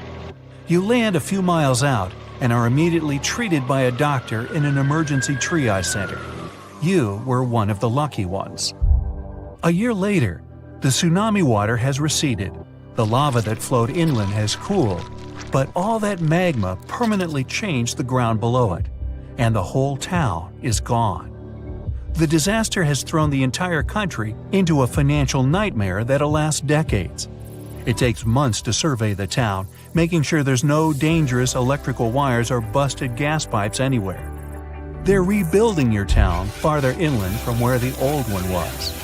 In other towns, they rebuild directly over the ruins. In others, they just decide to move everyone to a nearby city. Did you know there's a guy who rode on a wave for 7.5 miles? It was accomplished by Brazilian surfer Picarutas Salazar in 2004. Just for comparison, Central Park in New York extends for a mere 2.5 miles. That was the Pororoca wave, and it can only be surfed for 3 days a year. It's pretty powerful, so it sort of pushes you. But there are definitely some tough spots where it's not that easy to catch waves. If you're looking for the gnarliest surf spot, Pipeline in Hawaii is where it's at. But beware, it's not for the faint of heart. This place is known for its massive waves that can reach up to 20 feet tall.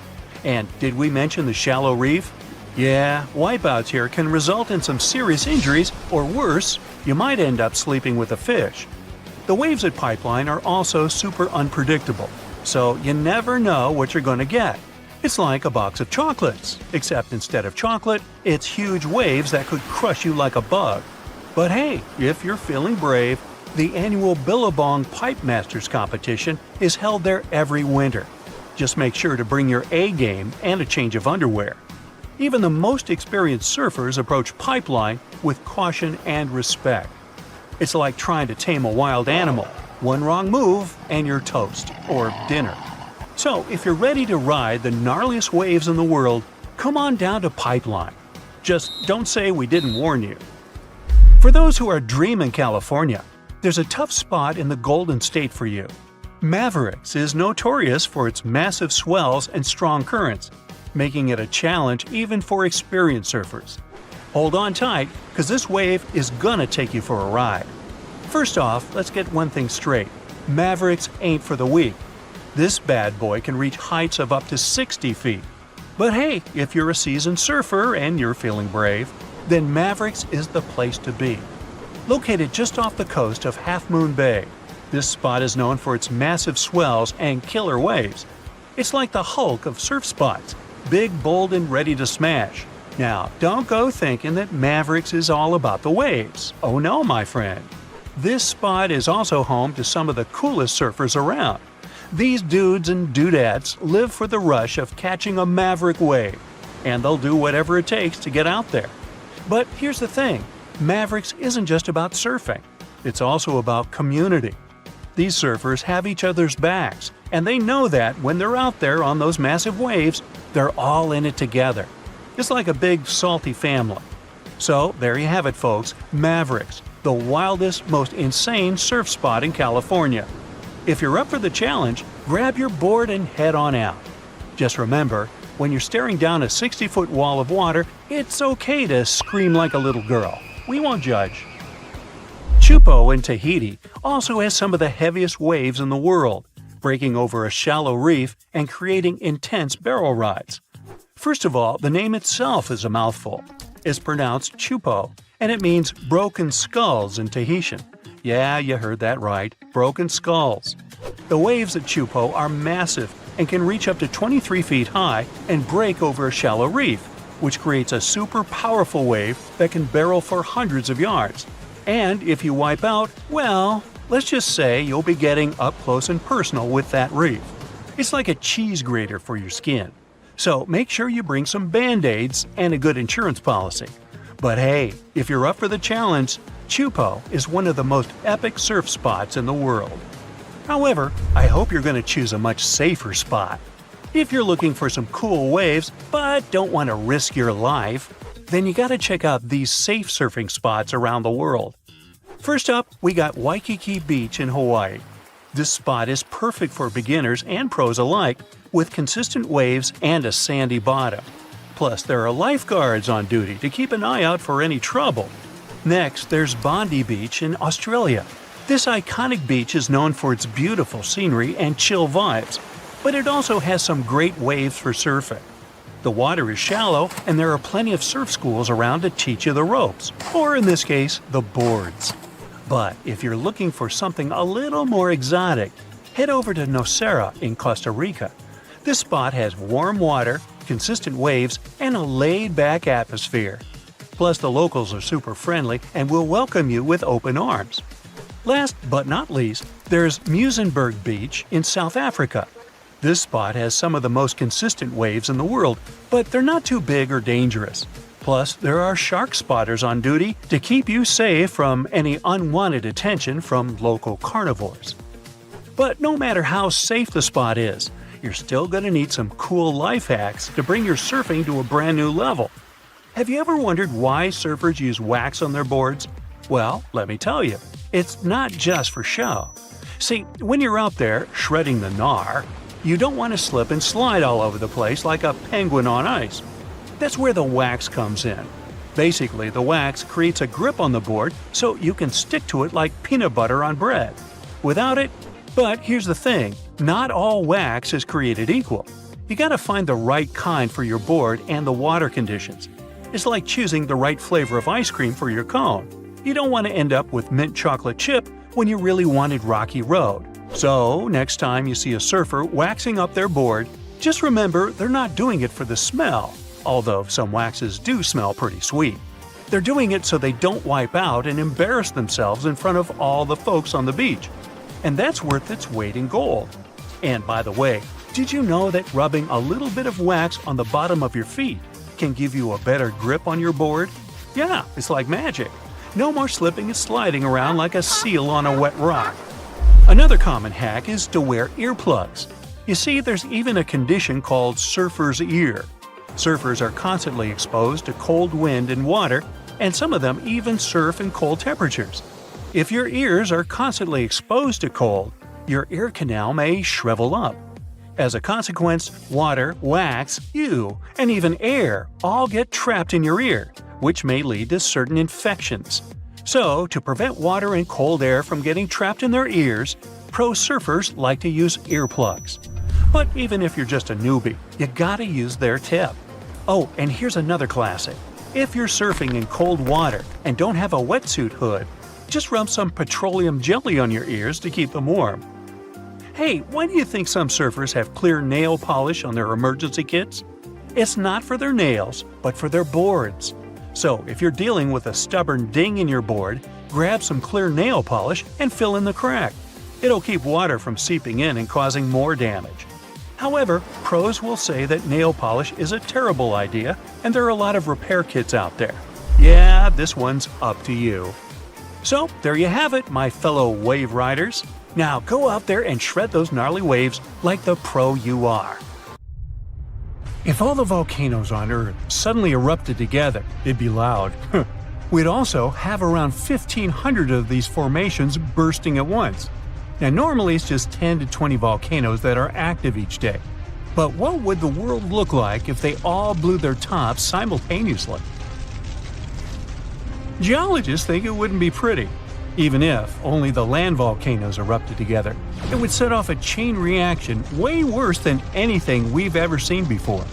The two big problems would be ash and volcanic gases. While the explosions in lava would be damaging for people nearby, the real danger lies in what happens next.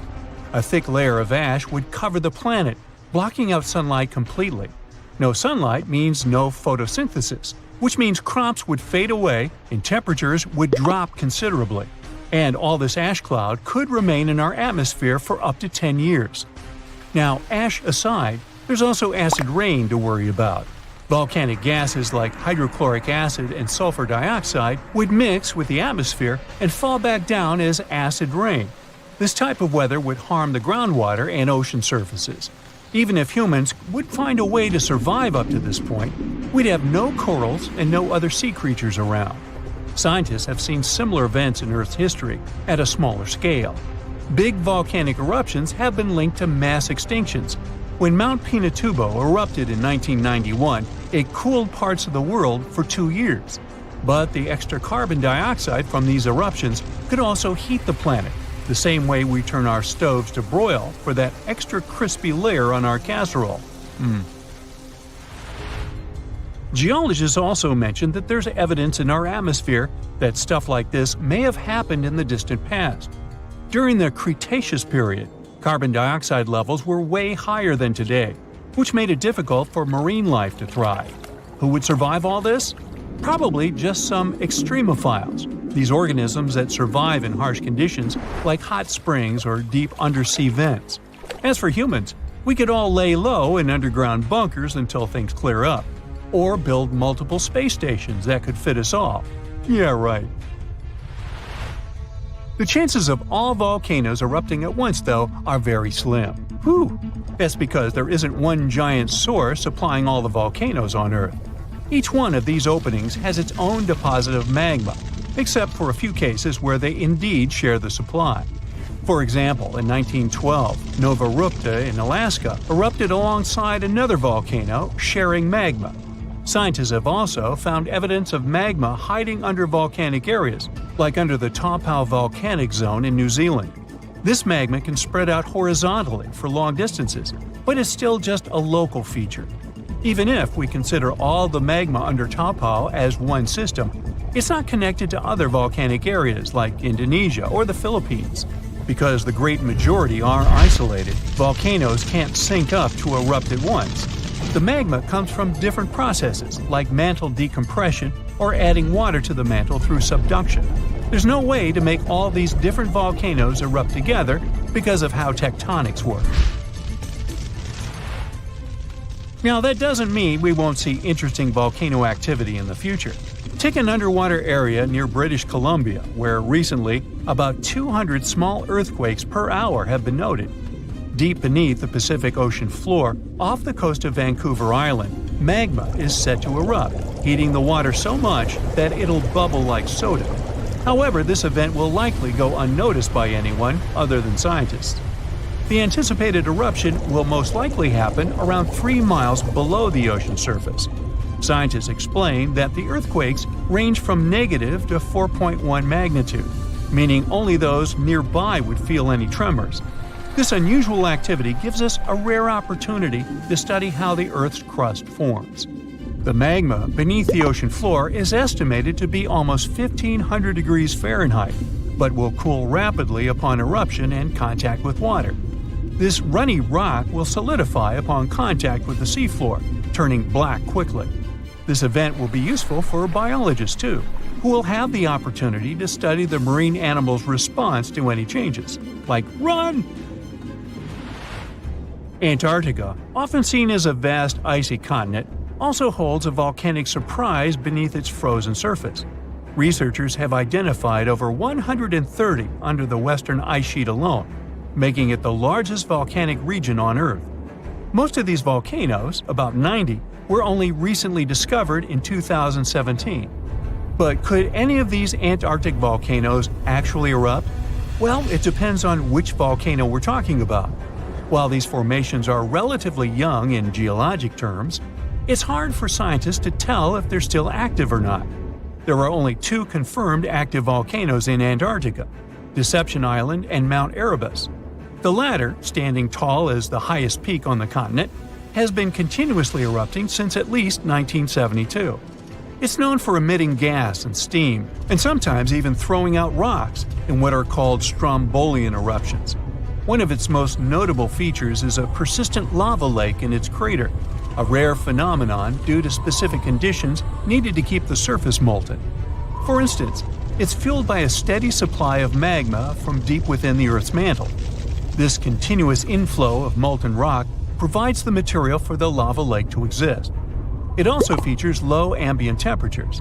Despite its location in Antarctica, Erebus has relatively mild temperatures in its summit region because of the heat generated by the volcanic activity. This allows the lava lake to remain liquid rather than freezing over. Deception Island, another active volcano, last erupted in the 70s. While it's currently not showing signs of imminent eruption, it's being monitored closely for any concerning activity. Apart from these two being confirmed to be active, Antarctica is dotted with fumaroles, openings in the Earth's crust that release gases and vapors. Sometimes these fumaroles can create icy towers reaching heights of 10 feet. What we should focus on is maybe supervolcanoes. They're this type that has the potential to produce the most massive and destructive eruptions. Unlike the typical one, which has a single vent, supervolcanoes have a vast magma chamber beneath the surface, spanning tens or even hundreds of miles in diameter. Their eruptions can have catastrophic effects on the surrounding area and even impact global climate patterns because of the amounts of ash and gases they spill out into the atmosphere. One famous supervolcano is the Yellowstone one, which some say is gearing up for another eruption. It has the capacity to unleash a colossal eruption, spewing over 240 cubic miles of material. As much as we'd like to predict its behavior, volcanoes don't stick to a calendar. On the contrary, eruptions simply happen when there's enough magma beneath the surface. There also needs to be enough pressure for the magma to travel upwards. As far as we can measure, these conditions are not currently met at Yellowstone. Sure, many volcanoes operate on a cyclical pattern, but that doesn't mean Yellowstone is overdue. In fact, Yellowstone has had just 3 major eruptions over the past 2.1 million years. Also, the term supervolcano refers to the formation's size, not necessarily how fussy it is. Yellowstone's monitoring is extensive, tracking seismicity, ground deformation, thermal emissions, gas, water chemistry, and surface changes. Signs of an eruption would include thousands of earthquakes over a short period. We'd also see deformation on the ground and weird gas emissions ahead of time. Stable, as it might look like for now, the consequences of it having a major eruption could look ugly. Ash dispersion could blanket a 500-mile radius, potentially disrupting Midwest agriculture and clogging waterways. Ash and gas emissions into the stratosphere could induce global climatic effects, making our planet colder for several years. And yes, we've seen some research that it shows there's more liquid molten rock under the Yellowstone volcano than scientists believe. But that doesn't translate to imminent danger. The Earth has 3 main layers. 2 parts of the core, the dense, hot inner core, and the molten outer core. Then comes the mantle. And then follows the thin crust, the surface that supports life as we know it. At least, that's what we thought, because now scientists found a new mysterious layer located deep within the solid inner core. Earth's inner core is approximately 2/3 the size of the Moon, and made of nickel and solid iron. It's burning hot. The temperature at the center of our planet is the same as at the surface of the Sun. The outer core can reach almost 10,000 degrees Fahrenheit. It's difficult to explore it because we can't go there, and it's like looking through a really dirty window of 3,200 miles of molten metal and rocks. But we can rely on laboratory experiments on heated pressurized rocks, signals from seismic waves, and computer models. When an earthquake hits, it sends out seismic shock waves. Those waves travel through layers at a different speed, depending on the direction they go and the material they move through. In the new study, a team of scientists set a data set of 100,000 deep earthquakes. Some of them went over 60 miles below the surface.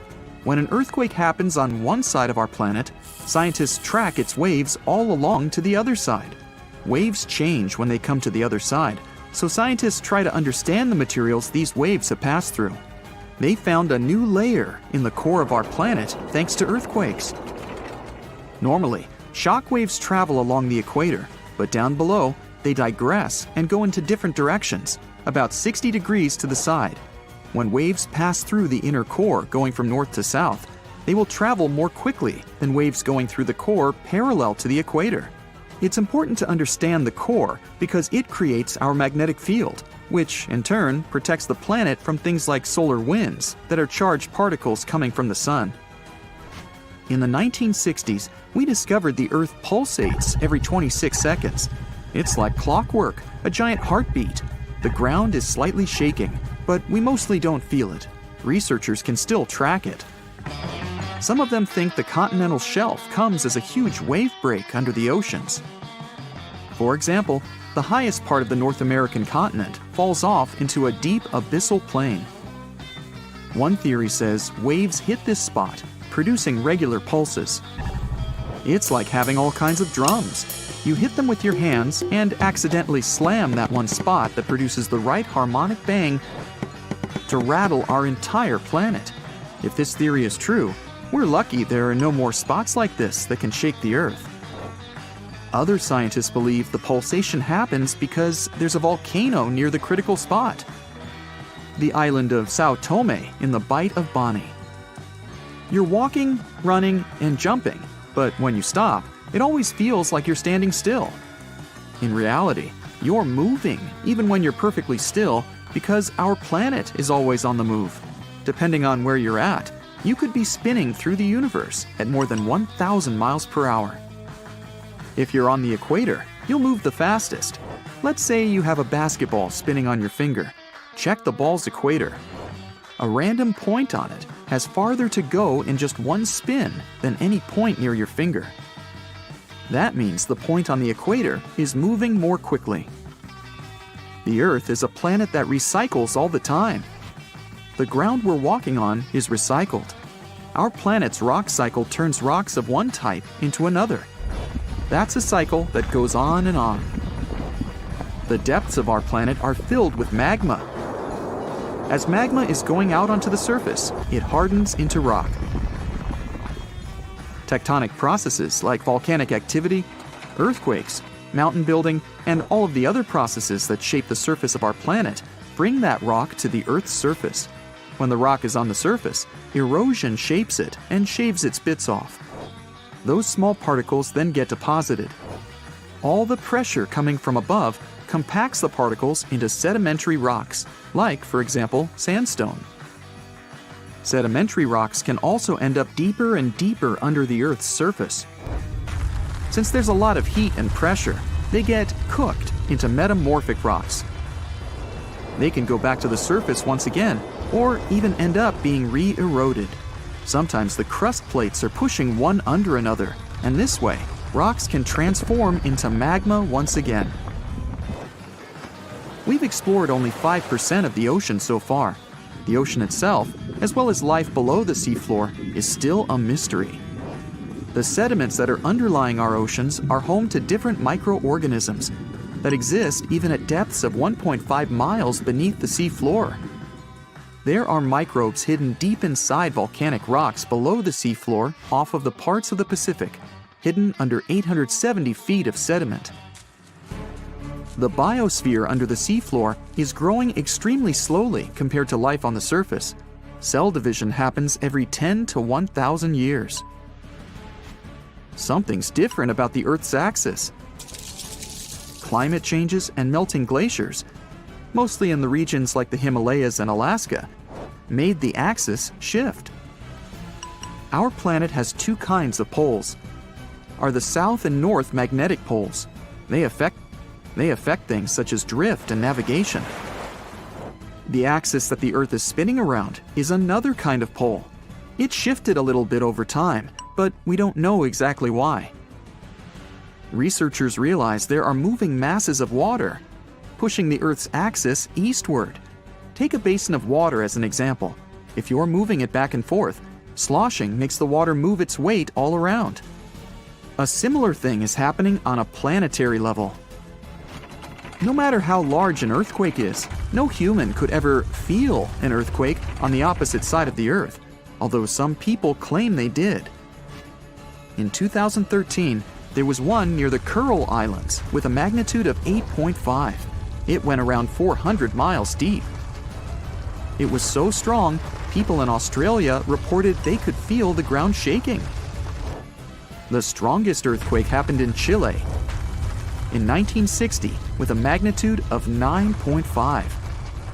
The rupture zone stretched from 311 miles to almost 620 miles along the country's coast. Earthquakes with a magnitude of 10 or higher can't happen. The magnitude depends on the length of the fault where it occurs. The longer the fault, the bigger the earthquake. A fault is a break in a part of the planet's crust. It has rocks on both sides, and they move past each other. We haven't found a fault long enough to generate earthquakes with a magnitude of 10 or more. If it happened, it would extend around most of our planet. An earthquake with a magnitude of 12 would require a fault larger than our planet. One side of our planet is getting colder than the other. The Earth has a system that keeps it warm from the inside, a red-hot liquid interior deep below the surface. It spins and, at the same time, generates a magnetic field and gravity. That way, the Earth's core holds the atmosphere closer to the planet's surface. The Earth also absorbs heat from the Sun, mostly on the surface. The heat doesn't spread equally on all parts of the Earth. One side of the planet, the Pacific Hemisphere, is losing heat more quickly than another, the African Hemisphere. This happens because land traps more heat than the surface under the ocean. The seafloor is way thinner than the landmass. Also, the temperature caused by the heat coming from inside the Earth is getting lower because of huge amounts of cold water above it. Clouds are not just like some fluffy distant pieces of cotton. They weigh more than 1 million pounds and help regulate our planet's temperature. If you take all the water droplets in clouds and bring them to the surface, you could cover the planet with a liquid layer as thin as a human hair. It doesn't seem like a lot, but this water is crucially important for climate. We'd have warmer temperatures if it weren't for the clouds. A magnitude 15 earthquake has the potential to completely destroy our planet and evaporate all the water in a matter of seconds, leaving Earth uninhabitable. Over 500,000 earthquakes happen annually, but none have a magnitude of 15. 90% of quakes occur in the terrifying Ring of Fire zone located around the Pacific Ocean. The ground there is like jello. It shakes almost constantly. The most powerful earthquake to have ever struck Earth had a magnitude of 9.5. That much power can lengthen or shorten the day. But there's probably an earthquake in the confines of your own home now caused by a speck of dust landing on a table. But it has a power of negative 15 magnitudes. Earthquakes happen when tectonic plates move. They're like Lego pieces that are not properly secured, and when they move up, down, or hit one another, the ground also moves, triggering earthquakes. This tectonic energy acts like a battery. It stores energy for a long time, up to 500 years. When this stored energy is released in a sudden burst, the consequences are horrifying. Even the strongest structures submit to this relentless force that leaves a trail of destruction in its path. In some instances, earthquakes can even trigger tsunamis, amplifying the chaos. Such a crazy amount of power can split the ground open and cause severe damage. The strength of an earthquake is measured by the Richter scale, but now it's being replaced by the moment magnitude scale. When there's an earthquake, we hear about how strong it is. It's usually from 1 to 10. Luckily, we haven't had a Richter scale earthquake yet. The most powerful earthquake to have ever happened in modern history occurred in Chile in the 60s. It was around 9.5 on the Richter scale, and it altered Earth's rotation and messed up the length of the day by around 2 milliseconds. It also triggered a massive tsunami and affected a vast area of 155,000 square miles. The Richter scale doesn't actually have a limit. Still, anything above 25 doesn't need measuring because if that ever happened, we would simply turn into dust and nobody would care to measure this disaster. As we said, the strongest earthquake had a magnitude of 9.5. If this magnitude had been just 0.5 stronger, it would have created a ruptured line 2,174 miles long. That is almost 7 times the size of Wyoming. A magnitude 11 earthquake would create a crack halfway around the world. Massive tsunamis would hit coastal areas, destroying everything, and Earth would get into a massive environmental crisis. If you love hiking, you would have new mountains to explore, created by the terrifying earthquake. Even the temperature would increase because of volcanic eruptions and the resulting greenhouse gases. It would turn our planet into a hot oven. The safest places would be far away from any buildings, seas, oceans, and mountains where there would be a low chance of a landslide. Countries unprepared for earthquakes would be totally destroyed, and cities would turn into piles of rubble and dust. Going up on the Richter scale would only make things worse. But don't worry, an earthquake of that power is impossible. Earth's crust doesn't have enough energy to produce such earthquakes. But there is something that has much more power and can produce mega earthquakes. Asteroids are powerful enough to destroy our planet, as we all know from the dinosaur era. That asteroid was around 6 miles long and it caused massive damage to the planet. It triggered earthquakes that shook the ground constantly for months. These terrifying quakes were about 50,000 times stronger than the Chile earthquake. They also triggered a tsunami that was 30,000 times more powerful than the Indian Ocean tsunami. And the latter was one of the most devastating tsunamis to have ever struck Earth. The earthquakes caused by the asteroid had a magnitude of 11, making it the most powerful and scariest natural disaster ever. And let's hope it stays that way. The Indian Ocean tsunami affected only certain areas of the world. Meanwhile, the asteroid tsunami affected every part of the world and had 33-foot-tall waves. Even if you had traveled to the most remote place on Earth, you wouldn't have been able to hide from this Grim Reaper. A 15-magnitude earthquake wouldn't be 15% stronger than the Chile earthquake. The scale doesn't work like that. It would be around 100 million times more powerful than a 9.5 magnitude quake. It could make all the water on Earth evaporate, leaving us devastated and without any H2O to survive. All ecosystems would collapse. All food chains would be broken. And only some super strong bacteria would probably survive the impossible. That is only a fraction of the frightening things that could happen. The ocean is like the AC for our planet. Without it, Earth would be super hot. The ocean also serves as a shield from the sun's powerful rays. It acts as a heat absorber and cools Earth. Scientists think that the most dangerous thing would be the inability of Earth's crust to survive the violent shakes of the 15-magnitude earthquake. If our planet miraculously survived and didn't turn into dust, there would be massive openings in its crust. The ground would become gelatinous. It would randomly move up, down, left, and right, and no building would survive that. Our civilization would be brought back to the Stonehenge era. Tectonic movements like this are devastating. A similar thing happened in Japan when tectonic plates moved 165 feet from each other and then snapped back together, creating a 9-magnitude earthquake. No place on Earth is immune to this bone-chilling natural phenomenon. Still, certain places have higher chances of being destroyed than others, like the Ring of Fire, where 90% of earthquakes happen. This is a place where earthquakes are almost everyday occurrences.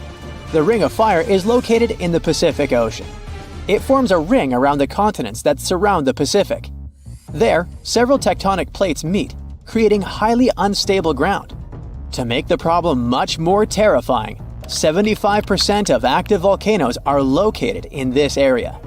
90% of dormant volcanoes are also there, making this place extremely dangerous. Scientists carefully study this region to find a way to predict when the next earthquake might strike. The Ring of Fire is not the only place at risk of earthquakes. In California, along the San Andreas fault line, 2 tectonic plates have been storing power for more than 200 years. The San Andreas Fault is 715 miles long and has the potential for a massive earthquake. This region has its fear of violent earthquakes like the one that happened in San Francisco in 1906. It had a magnitude of 7.8 on the Richter scale. Scientists' predictions are terrifying. They say that the chance of a 6.7 magnitude earthquake is very high in the area. If all hell starts to break loose, you should know how to survive. Avoid anything that might fall on you, like windows, closets, or unstable ceilings. The official phrase from emergency experts is drop, cover, and hold on. Stay low to the ground. Hide under something stable like a table, and remain there until the shaking stops. Make sure to stay in your shelter for another minute or two, just in case there are aftershocks or loose debris. Use your nose and smell for gas. If you do smell it, don't turn the lights on or do anything that might ignite it. Stay strong and be safe. Hey, can you lift a truck with your hands? No? Shocker. But let me introduce you to nature's original strongman, the ocean, which casually tossed 700-ton boulders around like they were pebbles during a mega tsunami that hit Africa thousands of years ago. This wasn't just a bad day at the beach. This mega tsunami was so powerful, it made the 2004 Indonesian and 2011 Japanese tsunamis look like kiddie pool splashes. Now, to give you an idea of how terrifying regular tsunamis already are, the Japan tsunami produced waves 133 feet tall.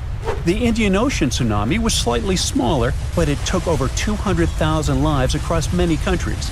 Now imagine something way worse. You see, for a long time, scientists thought waves that big were just science fiction. But then they found these enormous boulders, massive chunks of rock, flung far inland, and did the math. It turns out only waves around 800 feet tall could have pulled off that kind of rocky vandalism. And the culprit? A volcano that literally fell apart into the ocean and triggered one of the most powerful tsunamis Earth has ever seen. Usually, tsunamis are blamed on underwater earthquakes, tectonic plates getting into slap fights. But volcanoes? Oh, they've got tsunami potential too. In 1883, for example, a volcano in Indonesia named Krakatoa erupted for 6 months non-stop until it exploded, and the explosion was heard all the way in Australia. This triggered many tsunamis, some almost 100 feet tall. Still, that was more like a toe dip compared to the full cannonball from the mega tsunami. Back in ancient times, the volcano that crumbled during the mega tsunami was huge, and it didn't just fall apart. It lost a chunk that was 10 times the size of Mount Everest. 10 Mount Everests. It was like the Earth wanted to see what would happen if we threw a mountain into the ocean just for fun. It was so massive that when the entire side of the volcano belly flopped into the Atlantic, it created waves that could cover the Statue of Liberty 3 times. It also destroyed an island more than 30 miles away. The volcano behind this real-life Michael Bay scene was called Fogo, located on, you guessed it, Fogo Island. This island is basically just a whole single volcano that rose from the sea thanks to a magma hotspot, a place in the ocean where a lot of magma escapes and erupts like an underwater volcano. Over time, this magma cooled and stacked up like pancakes until, voila, after 7 major eruptions, the island popped out of the ocean like it was playing peekaboo. Surprise, it's a volcano. But Fogo's dramatic entrance was also a ticking time bomb. You see, the more a volcano grows, the heavier it gets, and if there's not enough magma inside it to support it, the whole thing can just collapse. Sometimes it doesn't take much. A minor earthquake, some erosion, or just a poor foundation made of soft sediment can trigger a collapse. It's like a really tall guy trying to balance over a bunch of marbles. Fogo had all the bad luck ingredients: too tall, too heavy, and built on squishy ground. And it gets worse.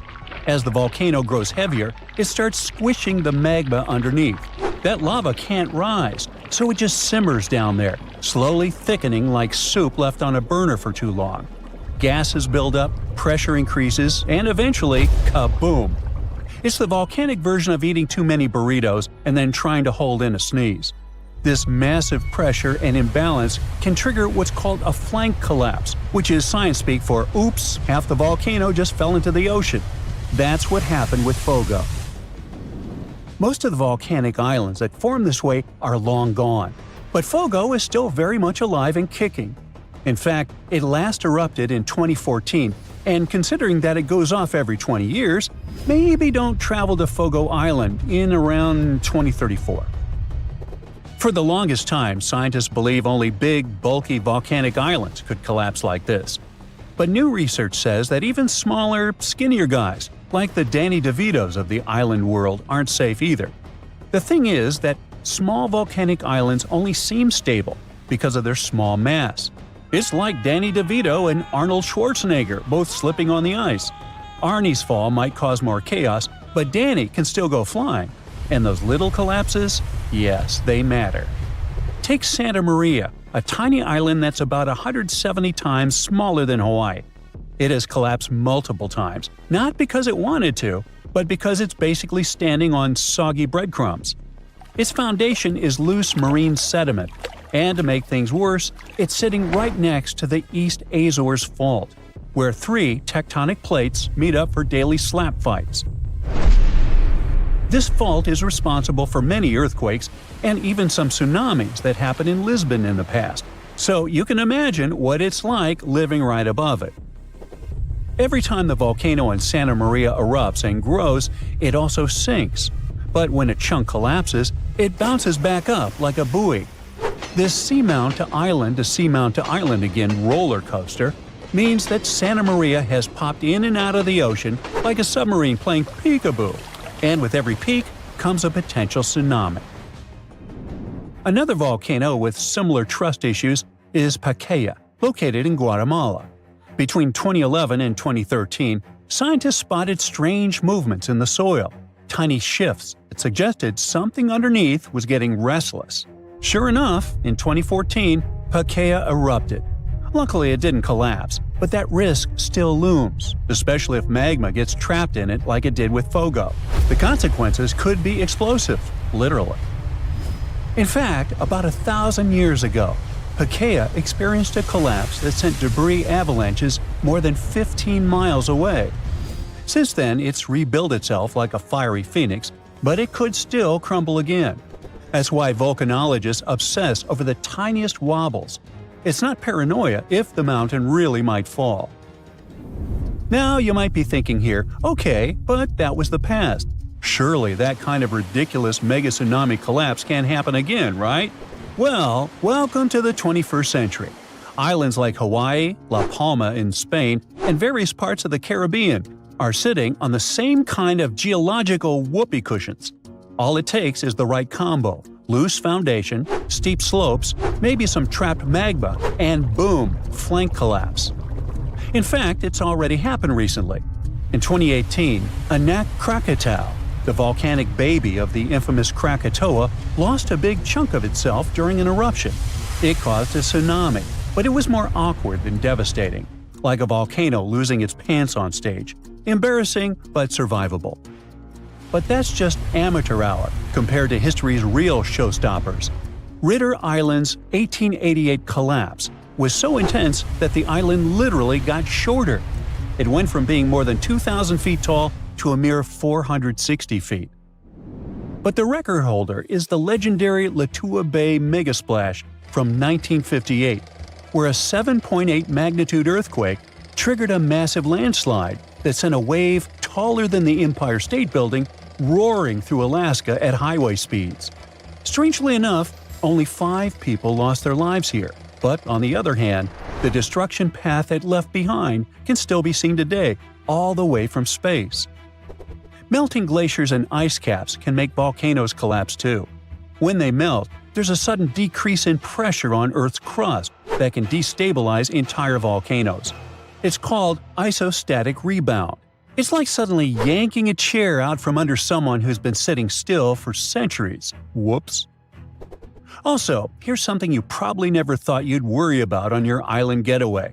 Some volcanic islands grow outward as lava pours into the sea, creating unstable platforms known as lava deltas. These deltas can collapse without warning, taking newly formed land, and sometimes tourists too, right back into the ocean. No pressure though, just thought, maybe you want to stay off steaming new land. So yeah, next time you're lounging on a beachy volcanic island thinking, wow, this place is paradise, just remember, it might also be a ticking geological time bomb with a flair for the dramatic. From ancient mountain-sized cannonballs to surprise lava deltas, volcanoes have a history of keeping things spicy.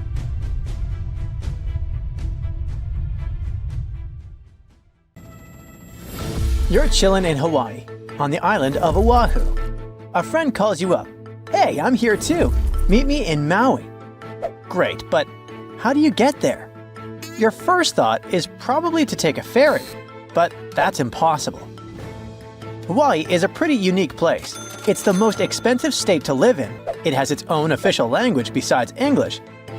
And it's the only American state made up entirely of islands. Hawaii has a total of 137 islands. 8 are the main ones, but only 6 are open to tourists. And the distance between those islands is probably bigger than you'd expect. For example, traveling from Oahu to the Big Island is around 185 miles, which is about the same distance as Chicago to Indianapolis.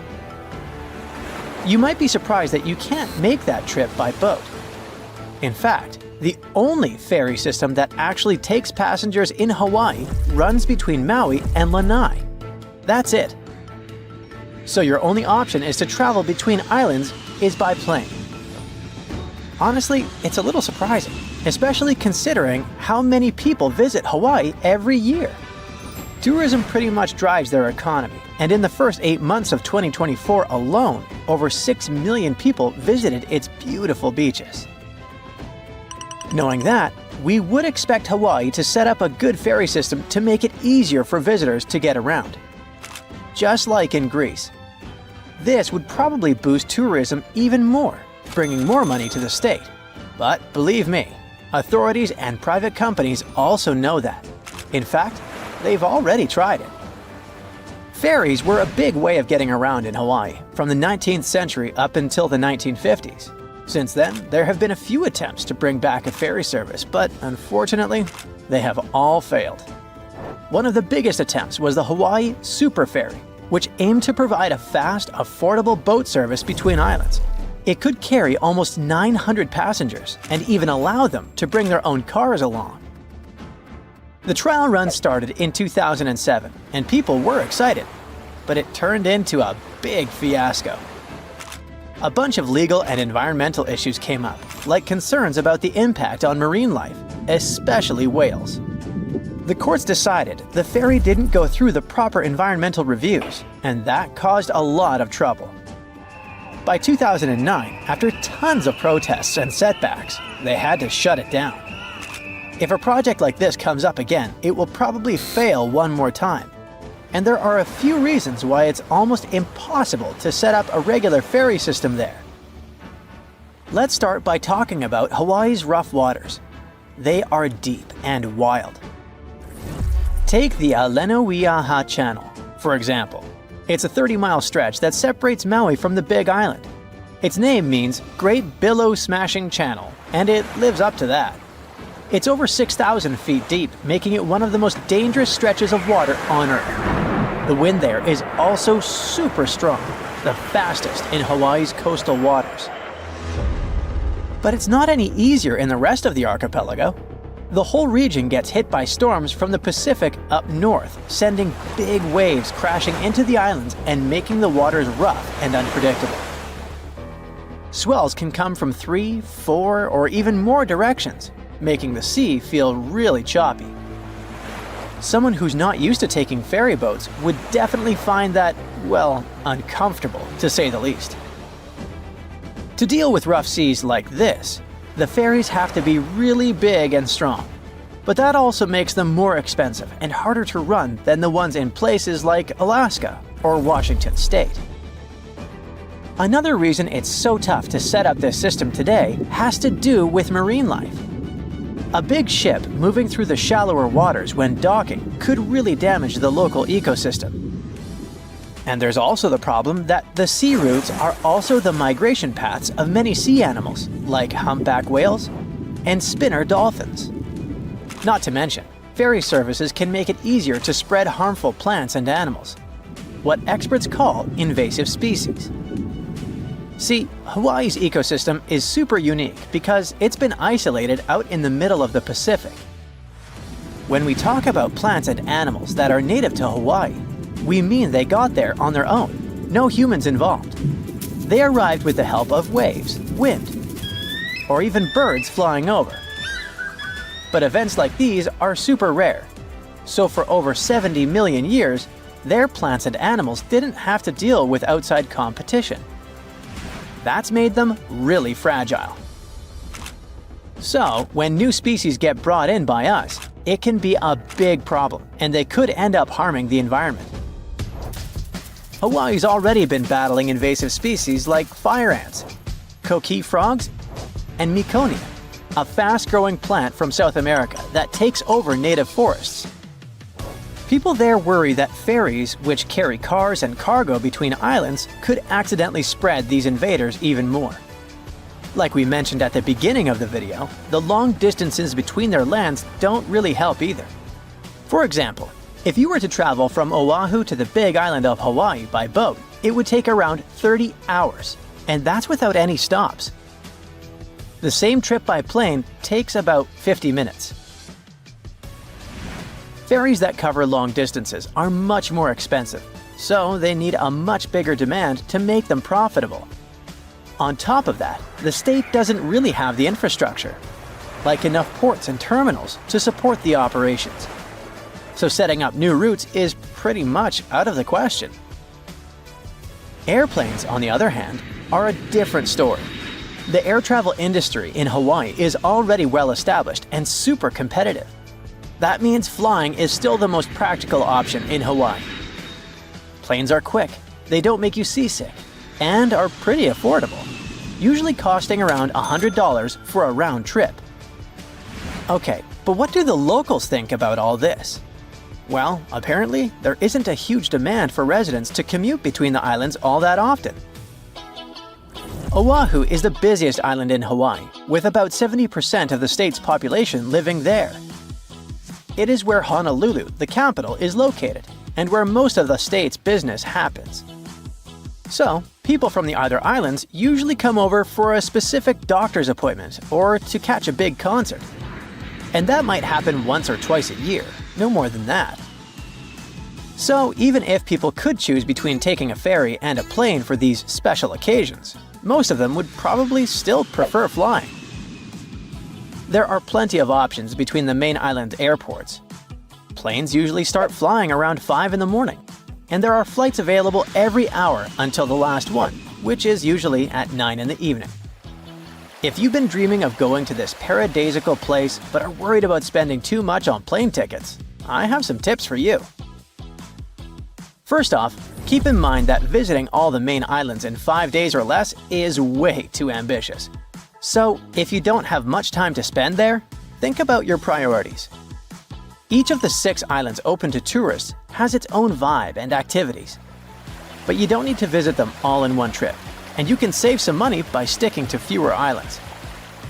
You can still explore the diversity of the islands by picking 2 that offer a nice contrast to each other.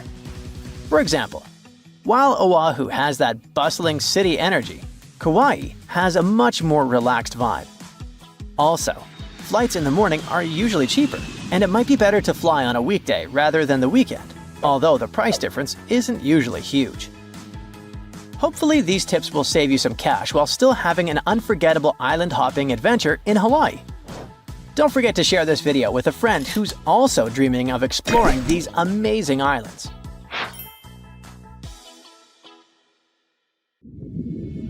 On a sunny day, a man was diving in shallow waters near South Africa. At one point, he saw something that didn't catch his eye at first. A pile of shells that looked as if it had been put together. Maybe by some other diver, he must have told himself. But out of all these shells came the most unusual of creatures, an octopus. The gorgeous underwater animal looked straight at the man before swimming away. Impressed by his new acquaintance, the diver started visiting the octopus every day. He watched it use shells and seaweed to protect itself and learned how it hunted and cared for its eggs. All these encounters became the basis for a now famous documentary. In the movie, the diver wanted to study the relationship between a wild octopus and its observer. Initially, the octopus was a bit too shy to let the man get close. But over time, it began to trust him and even explored his body. At one point, the octopus even rested on the diver's chest. The man soon began to look at the underwater creature as his octopus friend. Sure, the documentary did make it look like a true friendship, but that was most likely because of all the close-ups and eerie music. But you can't really know what the octopus is thinking. Maybe what looks like tenderness is just curiosity or confusion. Maybe an apparent hug is really just a defense mechanism. Some people may love octopuses, but can they really be friends with a human? Until they learn to talk, I guess we'll never know. That doesn't make an octopus less of an interesting creature, though. Apart from those quirky sets of tentacles, obviously, octopuses have another characteristic that sets them apart from other sea creatures. A recent study that involved studying the footage of octopuses living underwater shows that they sometimes develop this unusual behavior. They seem to throw things at each other on purpose. It can be anything from dirt from the bottom of the sea to shells or rocks. Octopuses are known to be solitary creatures, so when something or someone, like an underwater camera person, gets too close to them, they might lash out. Just as we have yet to discover the limits of our galaxies and constellations, we know very little about the bottom of the sea. It's one of the reasons why we find it so hard to explain the behavior of some underwater creatures. The truth is, we don't have good enough technology able to deal with harsh conditions and a limited amount of light underwater. You might have asked yourself at one point, what's the deepest part of the ocean? It's called the Mariana Trench. We don't really know exactly how deep this giant hole is, since it's too difficult to measure, but it's somewhere around 6.8 miles deep and 5 times longer than the Grand Canyon. This massive underwater trench was first studied back in 1875 with the help of a weighted rope. Back in 2012, a Canadian film director reached the bottom of the trench in a submersible vessel called the Deep Sea Challenger. Some of the most bizarre creatures on the planet were discovered here, including the Dumbo octopus, the sea cucumber, and the goblin shark. The Mariana Trench got its name from the nearby Mariana Islands, which were named Las Marianas in honor of Spanish Queen Mariana of Austria. The Mariana Trench might be the deepest part of the ocean that we know of. But one other mysterious phenomenon that's interesting for researchers is called phantom bottoms. In the late 1940s, when the sonar became standard equipment, ships and submarines noticed unexpected signals coming from the ocean. Those signals came from areas where no seafloor was supposed to exist. What's even more mysterious is that this fake seafloor appeared to move. One researcher at Scripps University found out that these phantom bottoms showing on maps were indeed alive. They were made out of a layer of jellyfish, shrimps, and other deep-sea creatures. The reason why they move is that they rise to the surface at night to feed. To top it all off, even the way these creatures move is kinda calculated. They don't just move randomly, but seem to gather together by species. We used to believe underwater animals behave this way only to avoid being caught by predators. It's a mystery to scientists why they group in the same way to form a fake seabed. Our curiosity about the deep waters doesn't stop at the seafloor. If you went on a vacation to the beach when you were young, you probably remember the fun of digging in the sand. As the hole got deeper, you may have asked yourself, could I dig all the way to the other side of the Earth? None of us have ever found out. Our parents took us home when it got dark and chilly. Scientists are more reasonable when it comes to this subject. For starters, they know the best place to start digging would be underwater, since those regions are already deeper than what we can find on land. They also do not have the ambition to drill a tunnel through Earth. It's not even possible. That's mostly because of the extreme heat and pressure inside our planet. Even if we could technically dig a tunnel, it would not be safe to travel through it. However, reaching the mantle and retrieving a sample would be a huge scientific achievement, similar to landing on the moon. What we live on is called Earth's crust. Underneath it, there are other layers called the mantle, outer core, and inner core. Researchers have been trying to drill into Earth's mantle since the 1960s, but they haven't succeeded. Some failed due to technical issues, and others were unlucky and chose the wrong places to drill. Our planet's mantle is made of molten rock. Wouldn't that be dangerous if we ever reached it? Scientists say we have nothing to worry about, though. If and when the drillers eventually pierce through the crust underwater, hot molten rock won't pop up the hole and spill onto the seafloor like it would during a volcanic eruption. Mantle rocks aren't solid, sure, but they move slowly, at the same speed as your fingernails grow. Another of those famous deep-sea mysteries is that of the 1997 bloop. You heard that right. I'm talking about a weird sound that seemed to come from deep under the waves.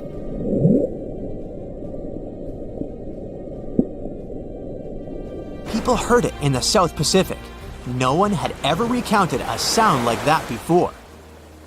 Some thought it must have been emitted by a strange creature living deep in the ocean. It didn't help that the noise came from a location mentioned in a story by famous writer H.P. Lovecraft. In his story, it was a creature called Cthulhu that lived there. In the novel, the author described it as a large, human-like monster with tentacles on its face and wings on its back. For many years, people tried to figure out where the noise came from. It wasn't until 2005 that they concluded it was from icebergs breaking off of glaciers. Some people still don't believe that this explanation truly makes sense and are searching for a different reason for the bloop. If creatures living outside of our planet ever decided to come to visit, you wouldn't expect them to go straight to the bottom of the sea, right?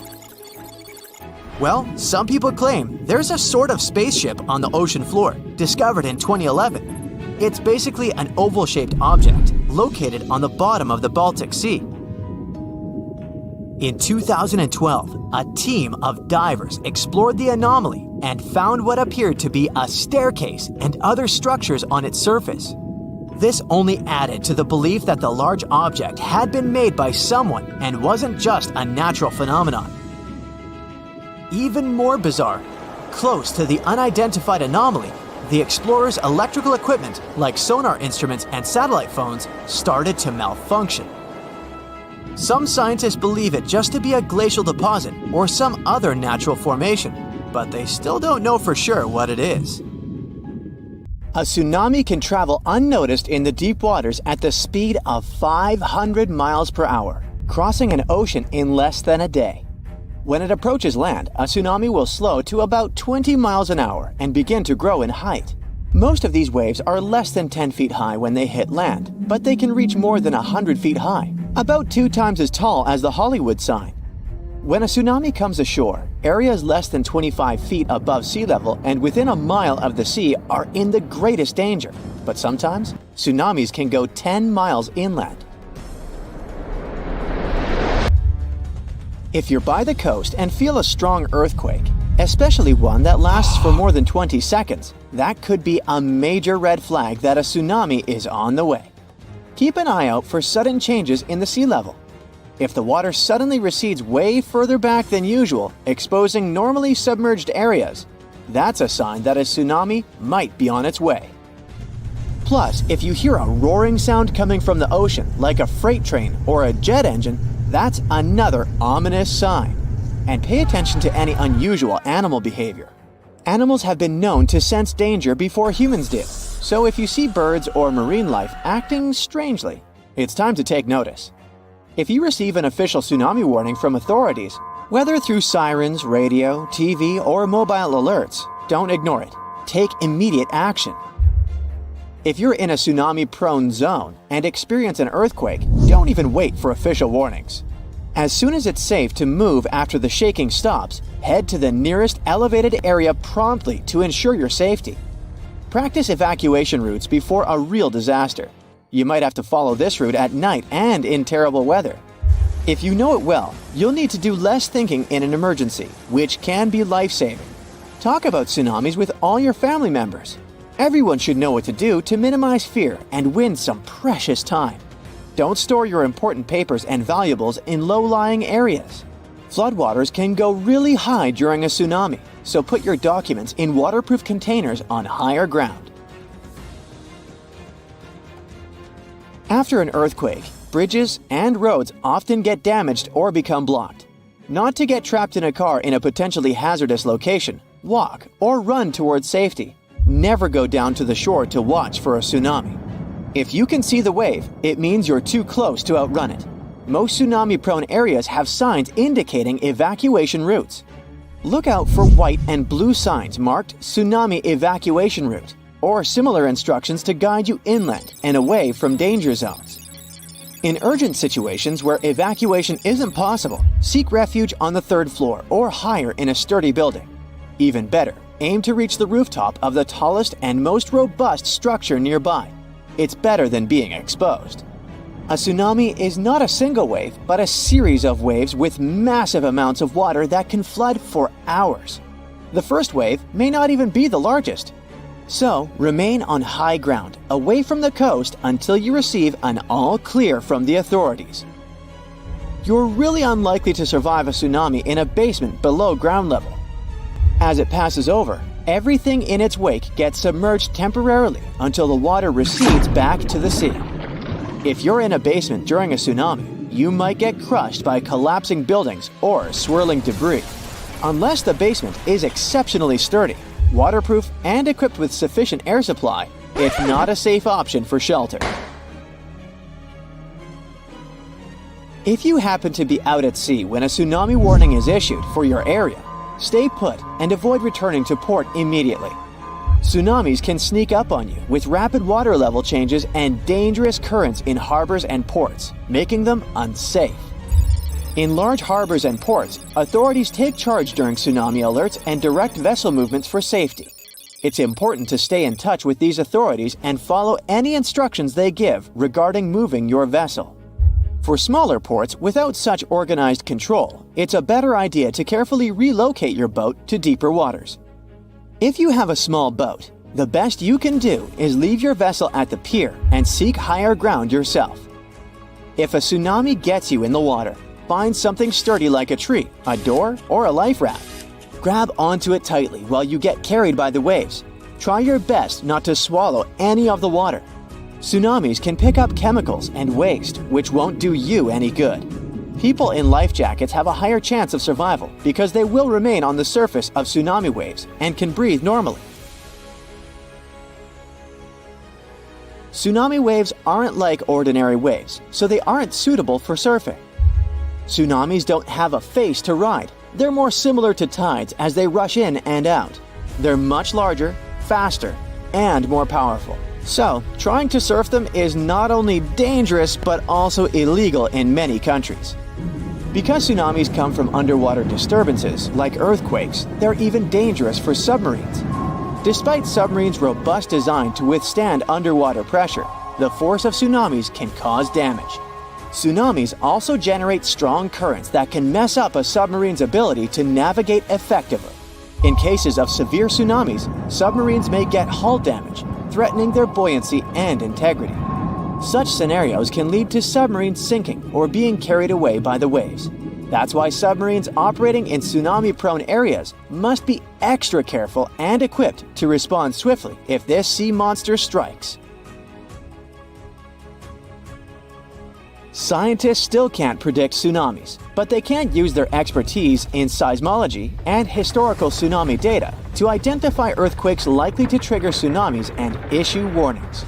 They gather crucial data from seismic and water level networks worldwide, which enables them to swiftly assess earthquake characteristics such as magnitude, location, and depth. Utilizing this information, they determine whether an earthquake has the potential to generate a tsunami and decide on issuing tsunami advisories. For regions like the US and Canada, warning center scientists can typically issue preliminary messages within 5 minutes of an earthquake. These messages include alert levels, earthquake details, threat evaluations, anticipated wave arrival times, recommended actions, and potential impacts. On the 26th of December 2004, early in the morning, an enormous earthquake shook up the ocean floor near the Indonesian island of Sumatra. This seismic event unleashed a monstrous series of waves, tsunamis, that spread out across the Indian Ocean, reaching as far as East Africa over the next 7 hours. These waves were towering walls of water, some reaching a height of over 30 feet. When they slammed into the coastlines of countries like Indonesia, Sri Lanka, India, Maldives, and Thailand, the devastation was catastrophic. Over 200,000 people lost their lives in this most devastating tsunami on record. And it wasn't just the immediate impact. Long-term consequences hit hard too. Villages, resorts, farmlands, and fishing areas were destroyed or submerged in salt water along with debris. Japan is one of the most earthquake-prone countries in the world because it's located on top of 4 converging tectonic plates that constantly interact with each other. After a terrible tsunami in 2011, the country started a colossal project dubbed the Great Wall of Japan. With a jaw-dropping price tag of around $13 billion, this wall goes from the north to the south of the country. The goal is to safeguard coastal towns from future tsunamis, buying its people precious time to save themselves. Some locals worry that this towering structure will sever their deep-rooted ties with the sea. They fear losing touch with the ocean's rhythms and cues, which are crucial for spotting upcoming disasters. But for many coastal towns, the wall is a lifeline, giving them hope for rebuilding shattered lives post-disaster. Let me take you to a place that seems to be out of this world. Life inside this cave has been isolated from the outside world for about 5.5 million years, and it does show. See for yourself. Due to such a long isolation, the conditions inside the Movil Cave are like nowhere else on our planet. A unique ecosystem is flourishing there, even though there is a severe lack of sunlight inside the cave, and the air is toxic.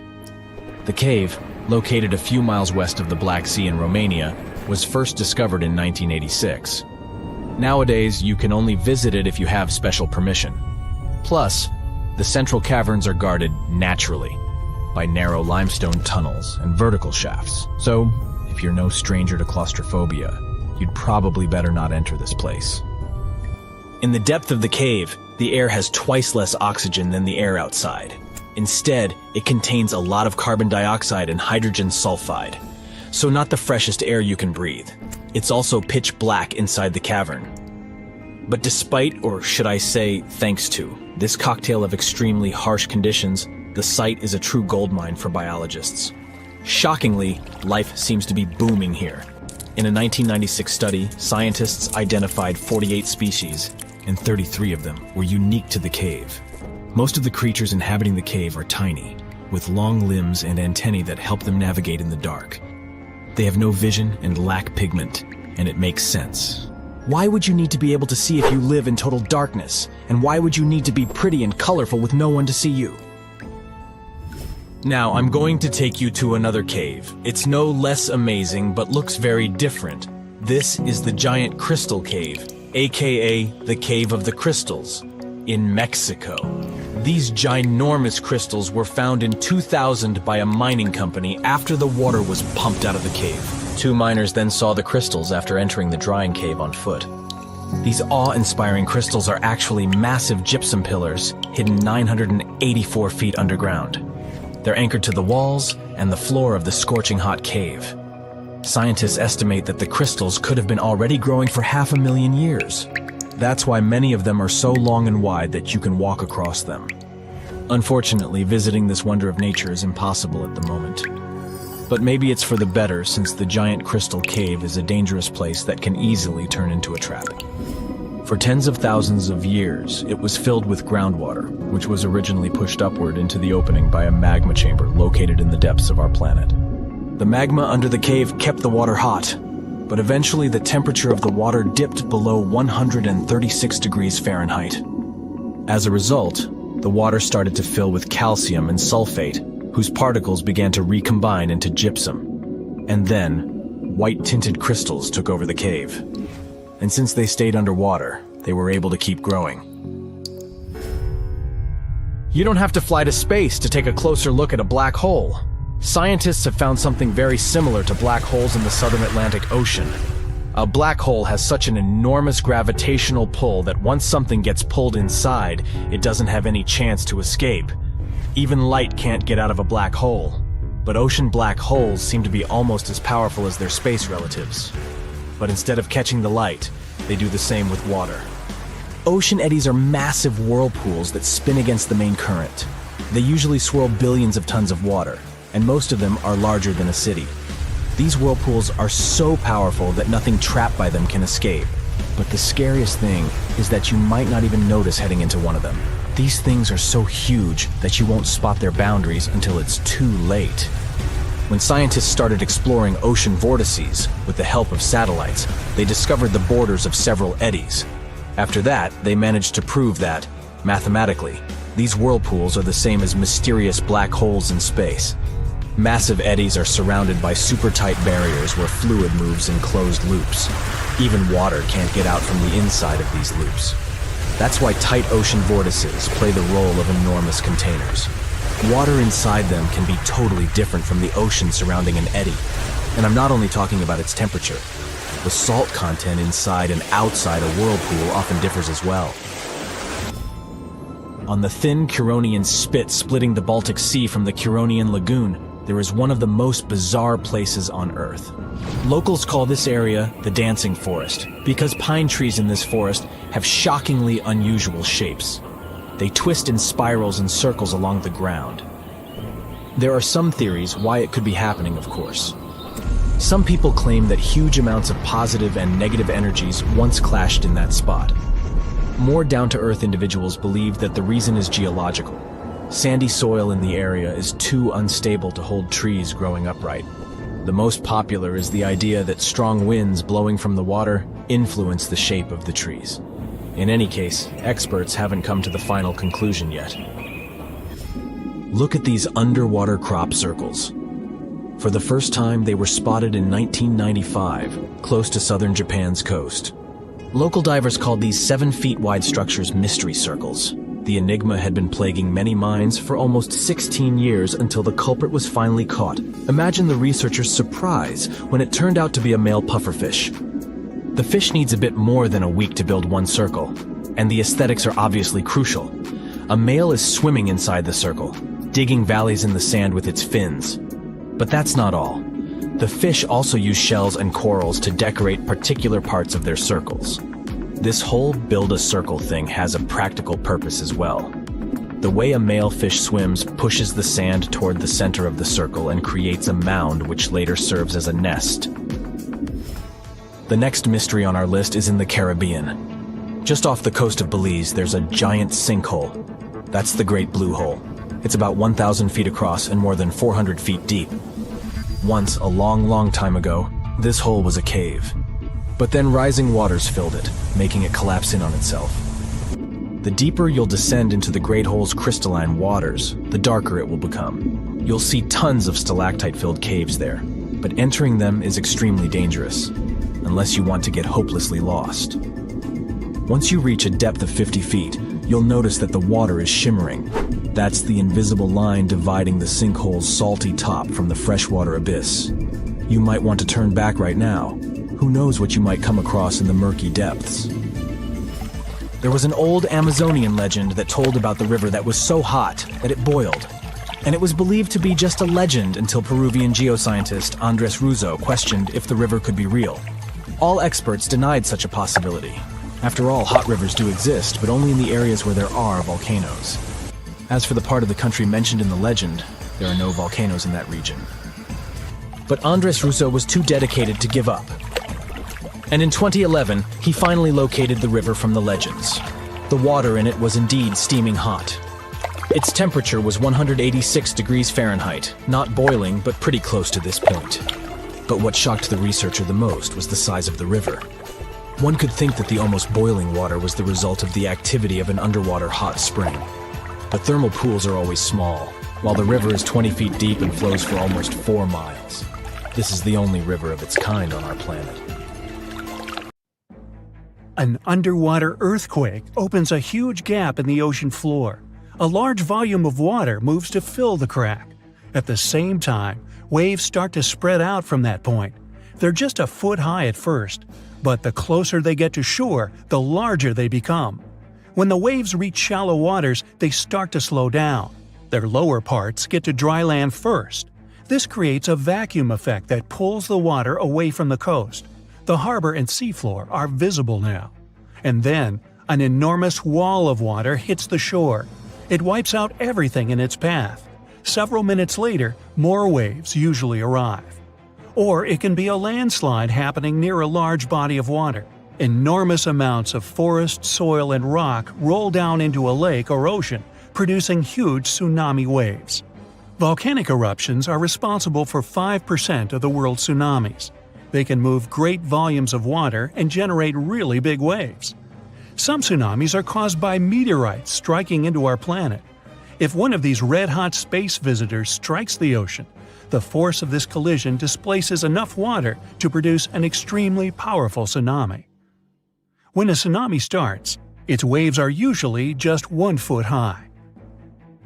That's what a small wave looks like. It comes up to the waist of the average person. Surfers call such rather big waves double overhead. The largest earthquake ever recorded happened near the coast of southern Chile. It triggered a tsunami that reached Hawaii, Japan, and the Philippines. The tsunami's largest wave was as tall as a 5-story building. The largest wave ever surfed was half as tall as the Arc de Triomphe in Paris. Garrett McNamara set this record in 2011 in Nazaré, Portugal. In 1995, scientists proved the existence of rogue waves, sudden unexpected swells. On that day, they saw an 84-foot wave. It was taller than the world's largest passenger plane Airbus A380.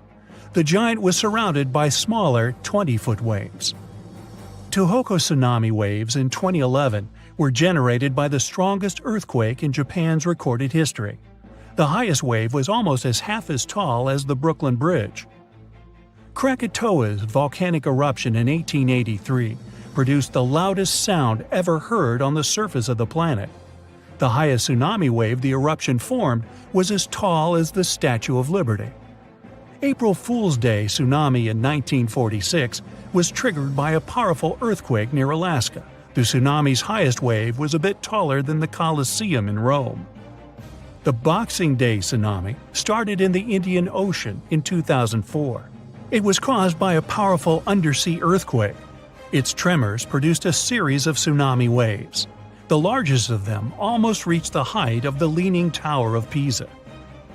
One of the most disastrous landslides hit Lodeland Valley in Norway in 1936.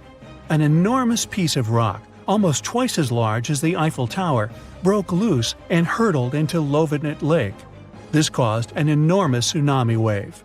It was almost as tall as the Taj Mahal in India. 2017 Greenland megatsunami was triggered by a massive landslide at one of the fjords. The waves that flooded the shore reached the height of Big Ben. A powerful volcanic eruption caused a landslide from a 4,000-year-old lava dome. This set off Unzen volcano megatsunami. The largest wave was half as tall as the Space Needle in Seattle. Fogo megatsunami happened 73,000 years ago, when a part of the Fogo volcano collapsed into the sea. The megatsunami's largest wave was as tall as the Washington Monument. When the upper 1,500 feet of Mount St. Helens exploded, it caused a massive landslide. A part of this avalanche plunged down into Spirit Lake. This caused a wave that was more than half the height of the Eiffel Tower. The Vejont Dam megatsunami happened when a landslide dragged 9 billion cubic feet of forest, soil, and rock into the lake. A colossal wave overtopped the edge of the dam, taking out everything in its path. Its height was greater than that of the Golden Gate Bridge. A landslide in Lituya Bay in Alaska formed a megawave, one of the largest ever recorded. The megatsunami surged over the headland, washing away trees, plants, and soil down to bedrock. The wave reached more than half the height of the Burj Khalifa, the tallest construction in the world. A third of the East Molokai volcano in Hawaii caved in and collapsed into the Pacific Ocean.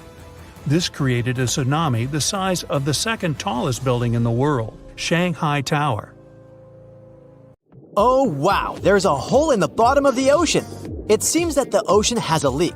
But it's not like a leak you would expect, where water is flowing out. It's more like a spring since water is flowing in, not out. This unique leak is something we know as Pythia's oasis. A grad student was the one who accidentally discovered it. He noticed bubbles that were rising to the surface.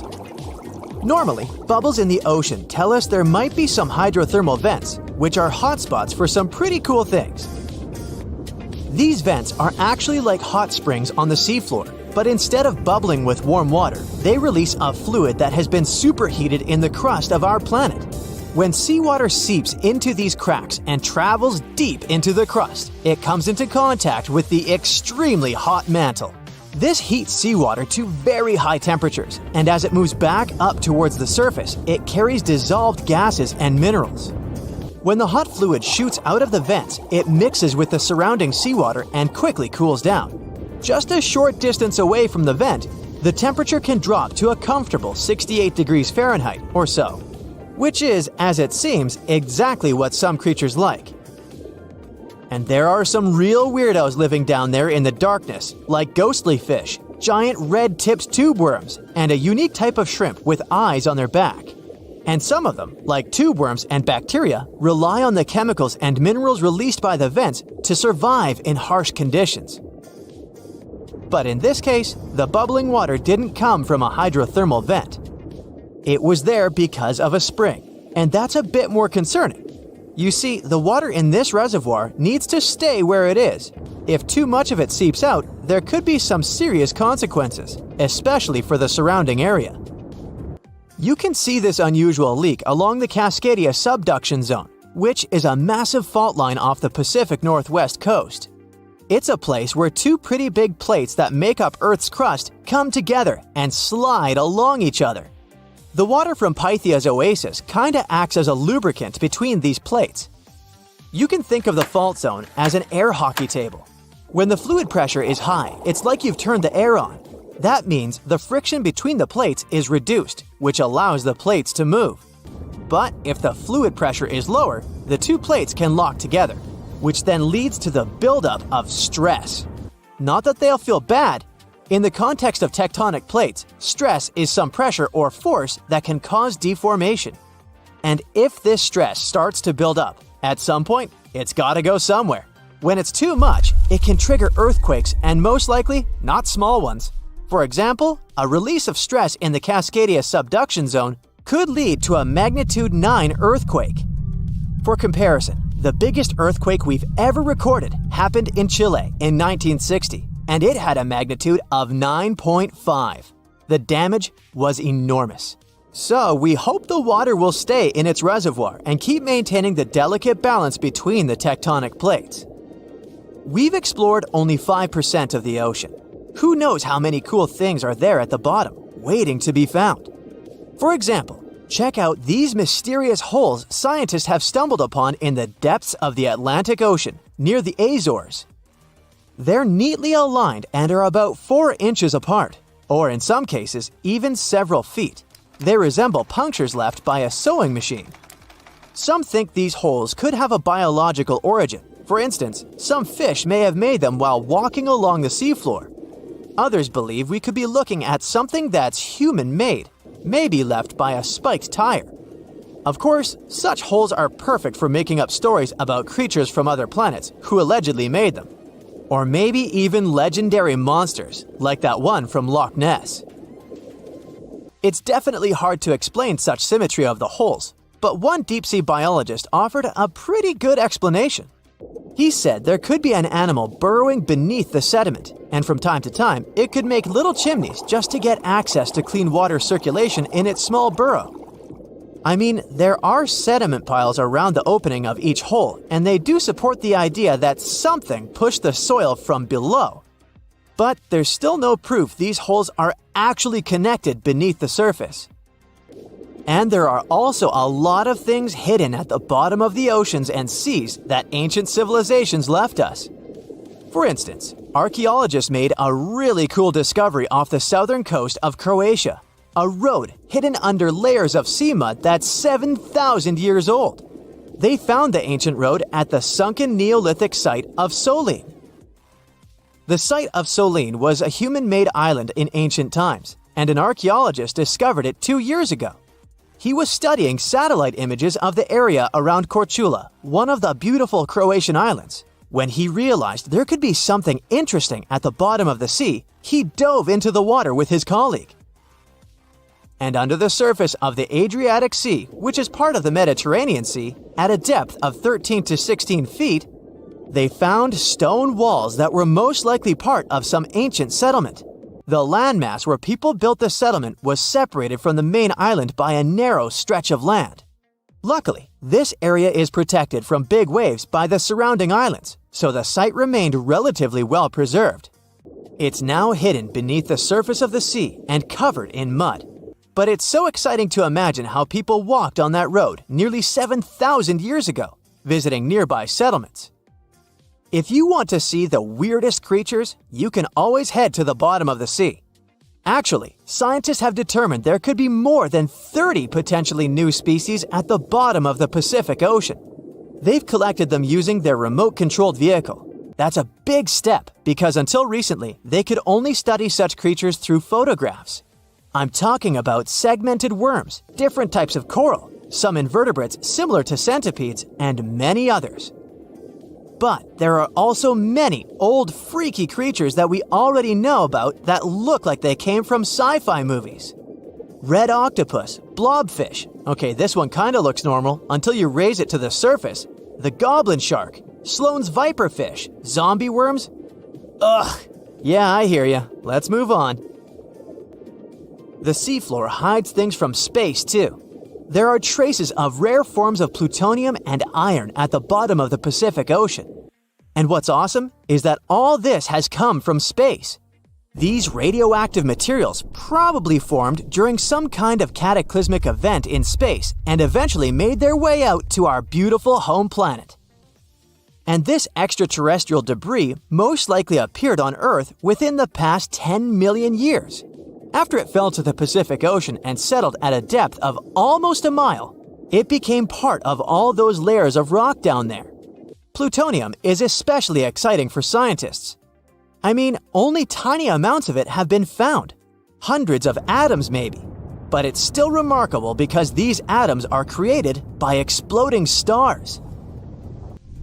Things like this can help us better understand how the universe produces elements heavier than iron, like plutonium, gold, uranium, and platinum.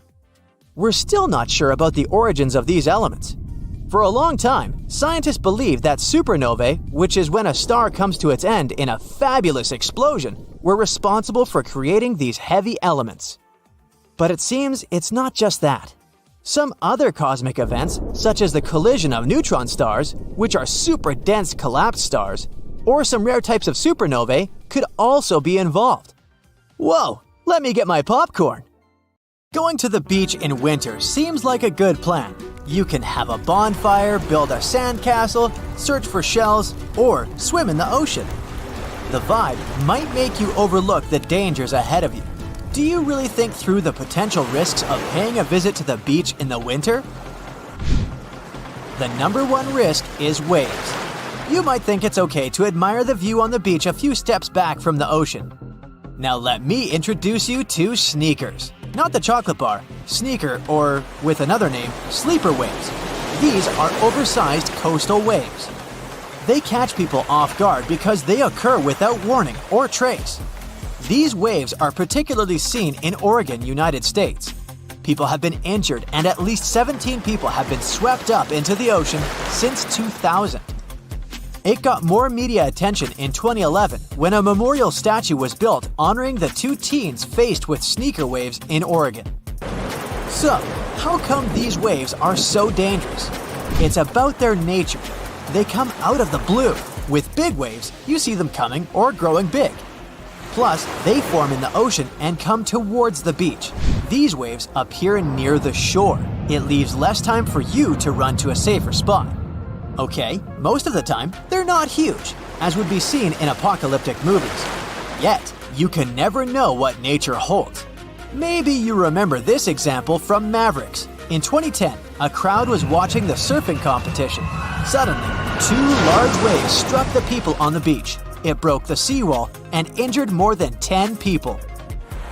Sneaker waves don't look particularly larger than other waves until they break and quickly reach the beach. They form in a period of 10 to 20 minutes in between soft and regular-sized waves. They can surge more than 150 feet beyond the foam line. Then they reach the land with high power. Plus, they carry lots of sand and gravel with them. Sleeper waves are more commonly seen along steep coastlines compared to beaches with wider and softly sloped areas. People named these waves, not scientists. They observed what waves do. They washed up in a sneaky way. I mean, scientists didn't classify this phenomenon as a distinct sort of wave like they did with tsunamis or rogue waves. There's little scientific research made about them. Researchers say that sneaker waves form in offshore storms. These storms transfer the wind energy to the water surface. The waves carry this energy and then arrive at the beach during times of calm weather. The larger amount of energy they obtain compared to the regular waves that preceded them causes them to go higher up the coast. Imagine you go for a walk on the beach with your dog. The waves gently reach the beach. You play the throw and catch game. You don't know about sneaky waves, so you turn into an unwary beachgoer. What's the risk? Being washed into the water trapped against rocks. Since it's winter, you tend to wear heavier clothes. The sand that sneaker waves carry can quickly fill clothing and shoes, and that weighs you down. How can people enjoy the beach safely? First off, keep your distance if you're on the beach for storm watching, for instance. It might be mesmerizing to see how waves roll in over miles of ocean. The storms hit the shore, and you look at those extreme turbulent swells transform into strong 30-foot-long waves. Finding a higher spot that sees the ocean and waves might be best. Be the eagle, not the crab. Did Confucius say that? The second tip is if you're determined to storm watch, never turn your back to the ocean. Yes, eyes on the water. Lastly, be mindful of which part of the beach you're walking on. Stay away from the logs because they hold water. The water increases their weight. In the worst-case scenario, the ocean is powerful enough to roll the logs onto you. Let's assume you're hiking near the ocean. Use the designated trails because park authorities determine them as the safest roads possible. Going off-route can sound charming, but it can be dangerous for you and harmful to the ecosystem in the surrounding area. Now that you know where to walk, you can keep your eyes open about the geological stuff. Like the rocks can be slippery, erosion can rip them off. Yeah, it's better to avoid walking near bases of cliffs and bluffs. You'll never know when a natural phenomenon will occur. It might sound a little extreme, but you may want to check the tsunami evacuation routes of the area you're visiting. Tsunamis are hard to predict, but tides aren't. Tide tables are available online. This natural phenomenon looks harmless, yet it can isolate rocks from headlands and the shore. You probably don't want to find yourself with soaked wet clothes in the ocean for no reason. Climbing up onto the logs might not be the best idea either. Sure, they look heavy and sturdy when you're climbing, but even the smallest wave can take you like a leaf flying in the air. Not just logs, but also jetties are tricky. Sudden waves can make you lose your balance, and you can collapse. Let's return to the scenario where you and your dog are walking on the beach. This time your pet sees shorebirds and chases them. Birds could be there for foraging or roosting. Your dog could interrupt their chill zone. They can lose their energy reserves. Can you bump into creatures hiding under the sand? Some sorts of creatures can be dangerous for you. Better not to poke someone's home. Take a look at this one. It's a horseshoe crab. This one looks scary, yeah, but it's safe as long as you don't step on its spines. So it depends on the type of creature you see, but generally, it's okay to explore the sand with caution. Until now, we look at scenarios where you were on the beach when they caught up to sneaker waves. You could be in the water too. You could be surfing, just like the contestant in the Maverick surf competition, or swimming, if swimming is the new case. Consider these. The temperature is lower, the waves are crazier, and there are probably no lifeguards there watching you in the winter. Swimming with friends is a safe option. Bonus, it's more fun. You should choose your swimming location carefully. Are there dangerous rocky areas? Can you easily go out if there's some sort of emergency? Know your spot. For that, you should check the weather too. Planning has a key role in winter water safety. A quick weather forecast and sea conditions check would do. You can consider buying a tow float if you're an adventurous open water swimmer. It's a flotation device designed to increase the swimmer's visibility in the water. They are lightweight and have fluorescent colors. Alternatively, you can wear a brightly colored swimming cap. We can talk more about the gear. Wearing a wetsuit is wise, as well as wetsuit gloves and boots. You can put your phone in a waterproof pouch or bag. Staying warm is essential in the winter. Don't just jump into the water at once. This can result in cold water shock. It's vital to enter the water slowly. In that way, your body can get used to the temperature. Once you take all the necessary precautions, you can enjoy the beach and explore its offers. What sort of gems can you find on the beach? A mermaid's purse? Maybe. No, it's not the purse of Ariel from Disney's Little Mermaid. That's actually an egg case belonging to sharks and rays. It's made out of keratin, kinda similar to your hair and fingernails. These purses are the place where the embryo grows. The egg hatches and the cases are carried away with the water to the beach. If you want to find one, you can look at the area near the seaweed. Have fun while searching for it! Now, I'm ending this video with a quick joke that's suitable for the cold weather of winter. What did the ocean say to the beach? Nothing. It just waved. So, a mysterious discovery was made deep in the Red Sea, the so-called death pools. Woo, that's scary. In 2020, researchers embarked on a dive into the Red Sea. The mission spot was in the Gulf of Aqaba, between Saudi Arabia and Egypt. Near the end of their expedition, as they ventured deeper into the darkening waters, they noticed some strange seaweed floating above the seafloor. They decided to use a remotely operated vehicle and investigate it. Suddenly, they discovered these strange, motionless lakes of water within the sea. These are called brine pools. They're basically pockets of salty water deep on the ocean floor. And when I say salty, I mean it. Sometimes they're up to 8 times saltier than the ocean water itself. Mysteriously, they don't mix well with the surroundings. They formed millions of years ago, sometime during the Miocene epoch, back when weird creatures roamed the earth, like me, and deeply buried mineral deposits dissolved into the water. The largest pool spans about 170,000 square feet. Meanwhile, 3 smaller ones are under 107 square feet each. At first, this discovery didn't seem that scary. But here's why they're so horrifying. Not only are they disgustingly salty, they also lack oxygen. Now hold on a sec, isn't that normal for something that's underwater? Well, it turns out the Earth's waters are full of oxygen, and at least half of this element on our planet comes from the oceans. Just like plants on land, marine plants such as phytoplankton, seaweed, and algae munch on sunlight and produce oxygen through photosynthesis. They release lots of it into the surroundings. Marine life then eats half of it, so only about a quarter of the oxygen that we breathe actually comes from the oceans. Just like us, sea creatures need this element to survive. Without it, they can't breathe and support their metabolism to live. That's why these pools are super dangerous for most of them. It's like a puddle of thick syrup for bugs. When they get in, the poor things immediately suffocate and pass away. Which is why the pools are surrounded by a graveyard of marine animals. But let's see how these things can exist in the first place. Have you ever tried making ice cubes from salty water? Spoiler, it's pretty hard. When you add salt, the water gets harder than usual to freeze, a phenomenon that has a funny name, freezing point depression. Oh, that's because salt interferes with the hydrogen bonds between water molecules. As it finally freezes, stuff like particles, dirt, or dissolved salts get pushed out to the sides. As a result, the salt's kind of squeezed out of the ice crystals and gets trapped near the edges in small bubbles or pockets. Something similar happens in the ocean when seawater starts freezing under super cold polar caps. The salt doesn't freeze with the water. Instead, it gets pushed out, forming a super salty cold liquid, the brine. And then it sinks down to the ocean floor.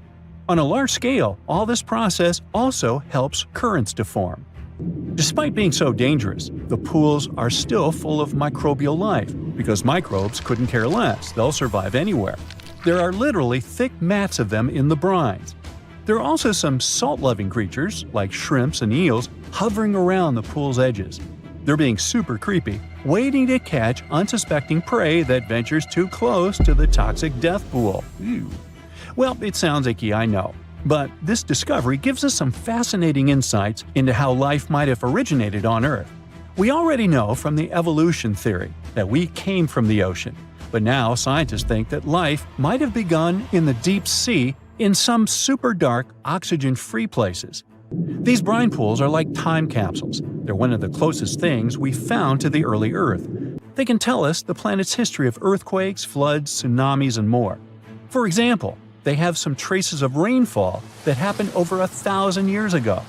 And they can also help us search for life on other water-rich planets. For example, Mars most likely used to have huge oceans on it. Now, NASA scientists want to send a special instrument called HABIT for a special red planet mission to study things similar to our brine pools. This will tell us more about how life appears and survives in the universe. There is lots of unexplored fascinating stuff like this in the Red Sea. That's why scientists conducted the so-called Decade Expedition and spent around 5 months exploring the place. This expedition was launched by the National Center for Wildlife. They made so many remarkable discoveries that now we've got 77 new research papers. For example, they found over 10 blue holes, incredible underwater sinkholes that host unique ecosystems. They also learned that dolphins can use those blue holes to protect their young from predators. Scientists also found traces of great white sharks, a creepy community of deep-sea lanternfish living in low oxygen conditions, and even a new coral species. It's the most resilient deep-sea corals that also vibe just fine without oxygen, like microbes we mentioned. Speaking of which, research also showed us some new ancient thermal vents and large blobs of microbial formations near Farasand Island.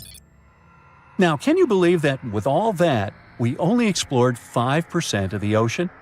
It's divided into several layers based on depth. Each layer becomes darker and more isolated from sunlight as we go deeper. The places that no sunlight can reach are terrifying. Now, the fun, cute layer with dolphins and turtles is called the epipelagic or sunlight zone. It's so tiny, but even this layer is about 650 feet deep. Then we have the mesopelagic or twilight zone. It's the layer of mysterious octopus, shark, and other loners which extend to about 3,000 feet down. And then the horrors begin after this one. We encounter the bathypelagic or midnight zone. It extends to 13,000 feet below the surface, about a half of Everest above you. Here we have the famous poor blobfish, squids, and anglerfish. Below it is the abyssal zone. It extends to about 20,000 feet deep. Since there's not much sunlight or oxygen, as we mentioned, most creatures here are quite small, like tube worms and shrimp. The darkness continues until we arrive at the scariest place of the planet, the place full of trenches formed by tectonic plate movements, the Hadal Zone. It's named after Hades, the deity of the underworld in Greek mythology. Just like Hades' realm is dark, remote, and guarded, the Hadal Zone is the deepest and most depressing part of the ocean. It starts at depths of around 20,000 feet and can go down to 36,000 feet and more. The famous Mariana Trench also belongs to this zone. Only 3 people in history have ever explored these depths in person, making it one of the least explored and most mysterious places on our planet. However, despite crazy high pressure, near freezing temperatures, and complete darkness, there are still things who manage to survive here.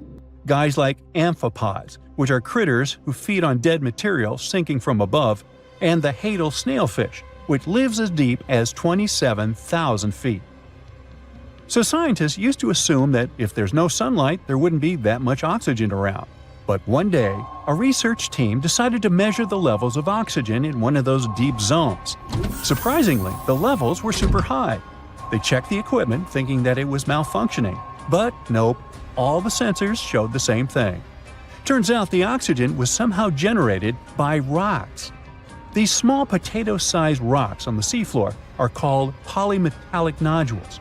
They're rich in metals like copper, nickel, and cobalt, and they're basically like small batteries.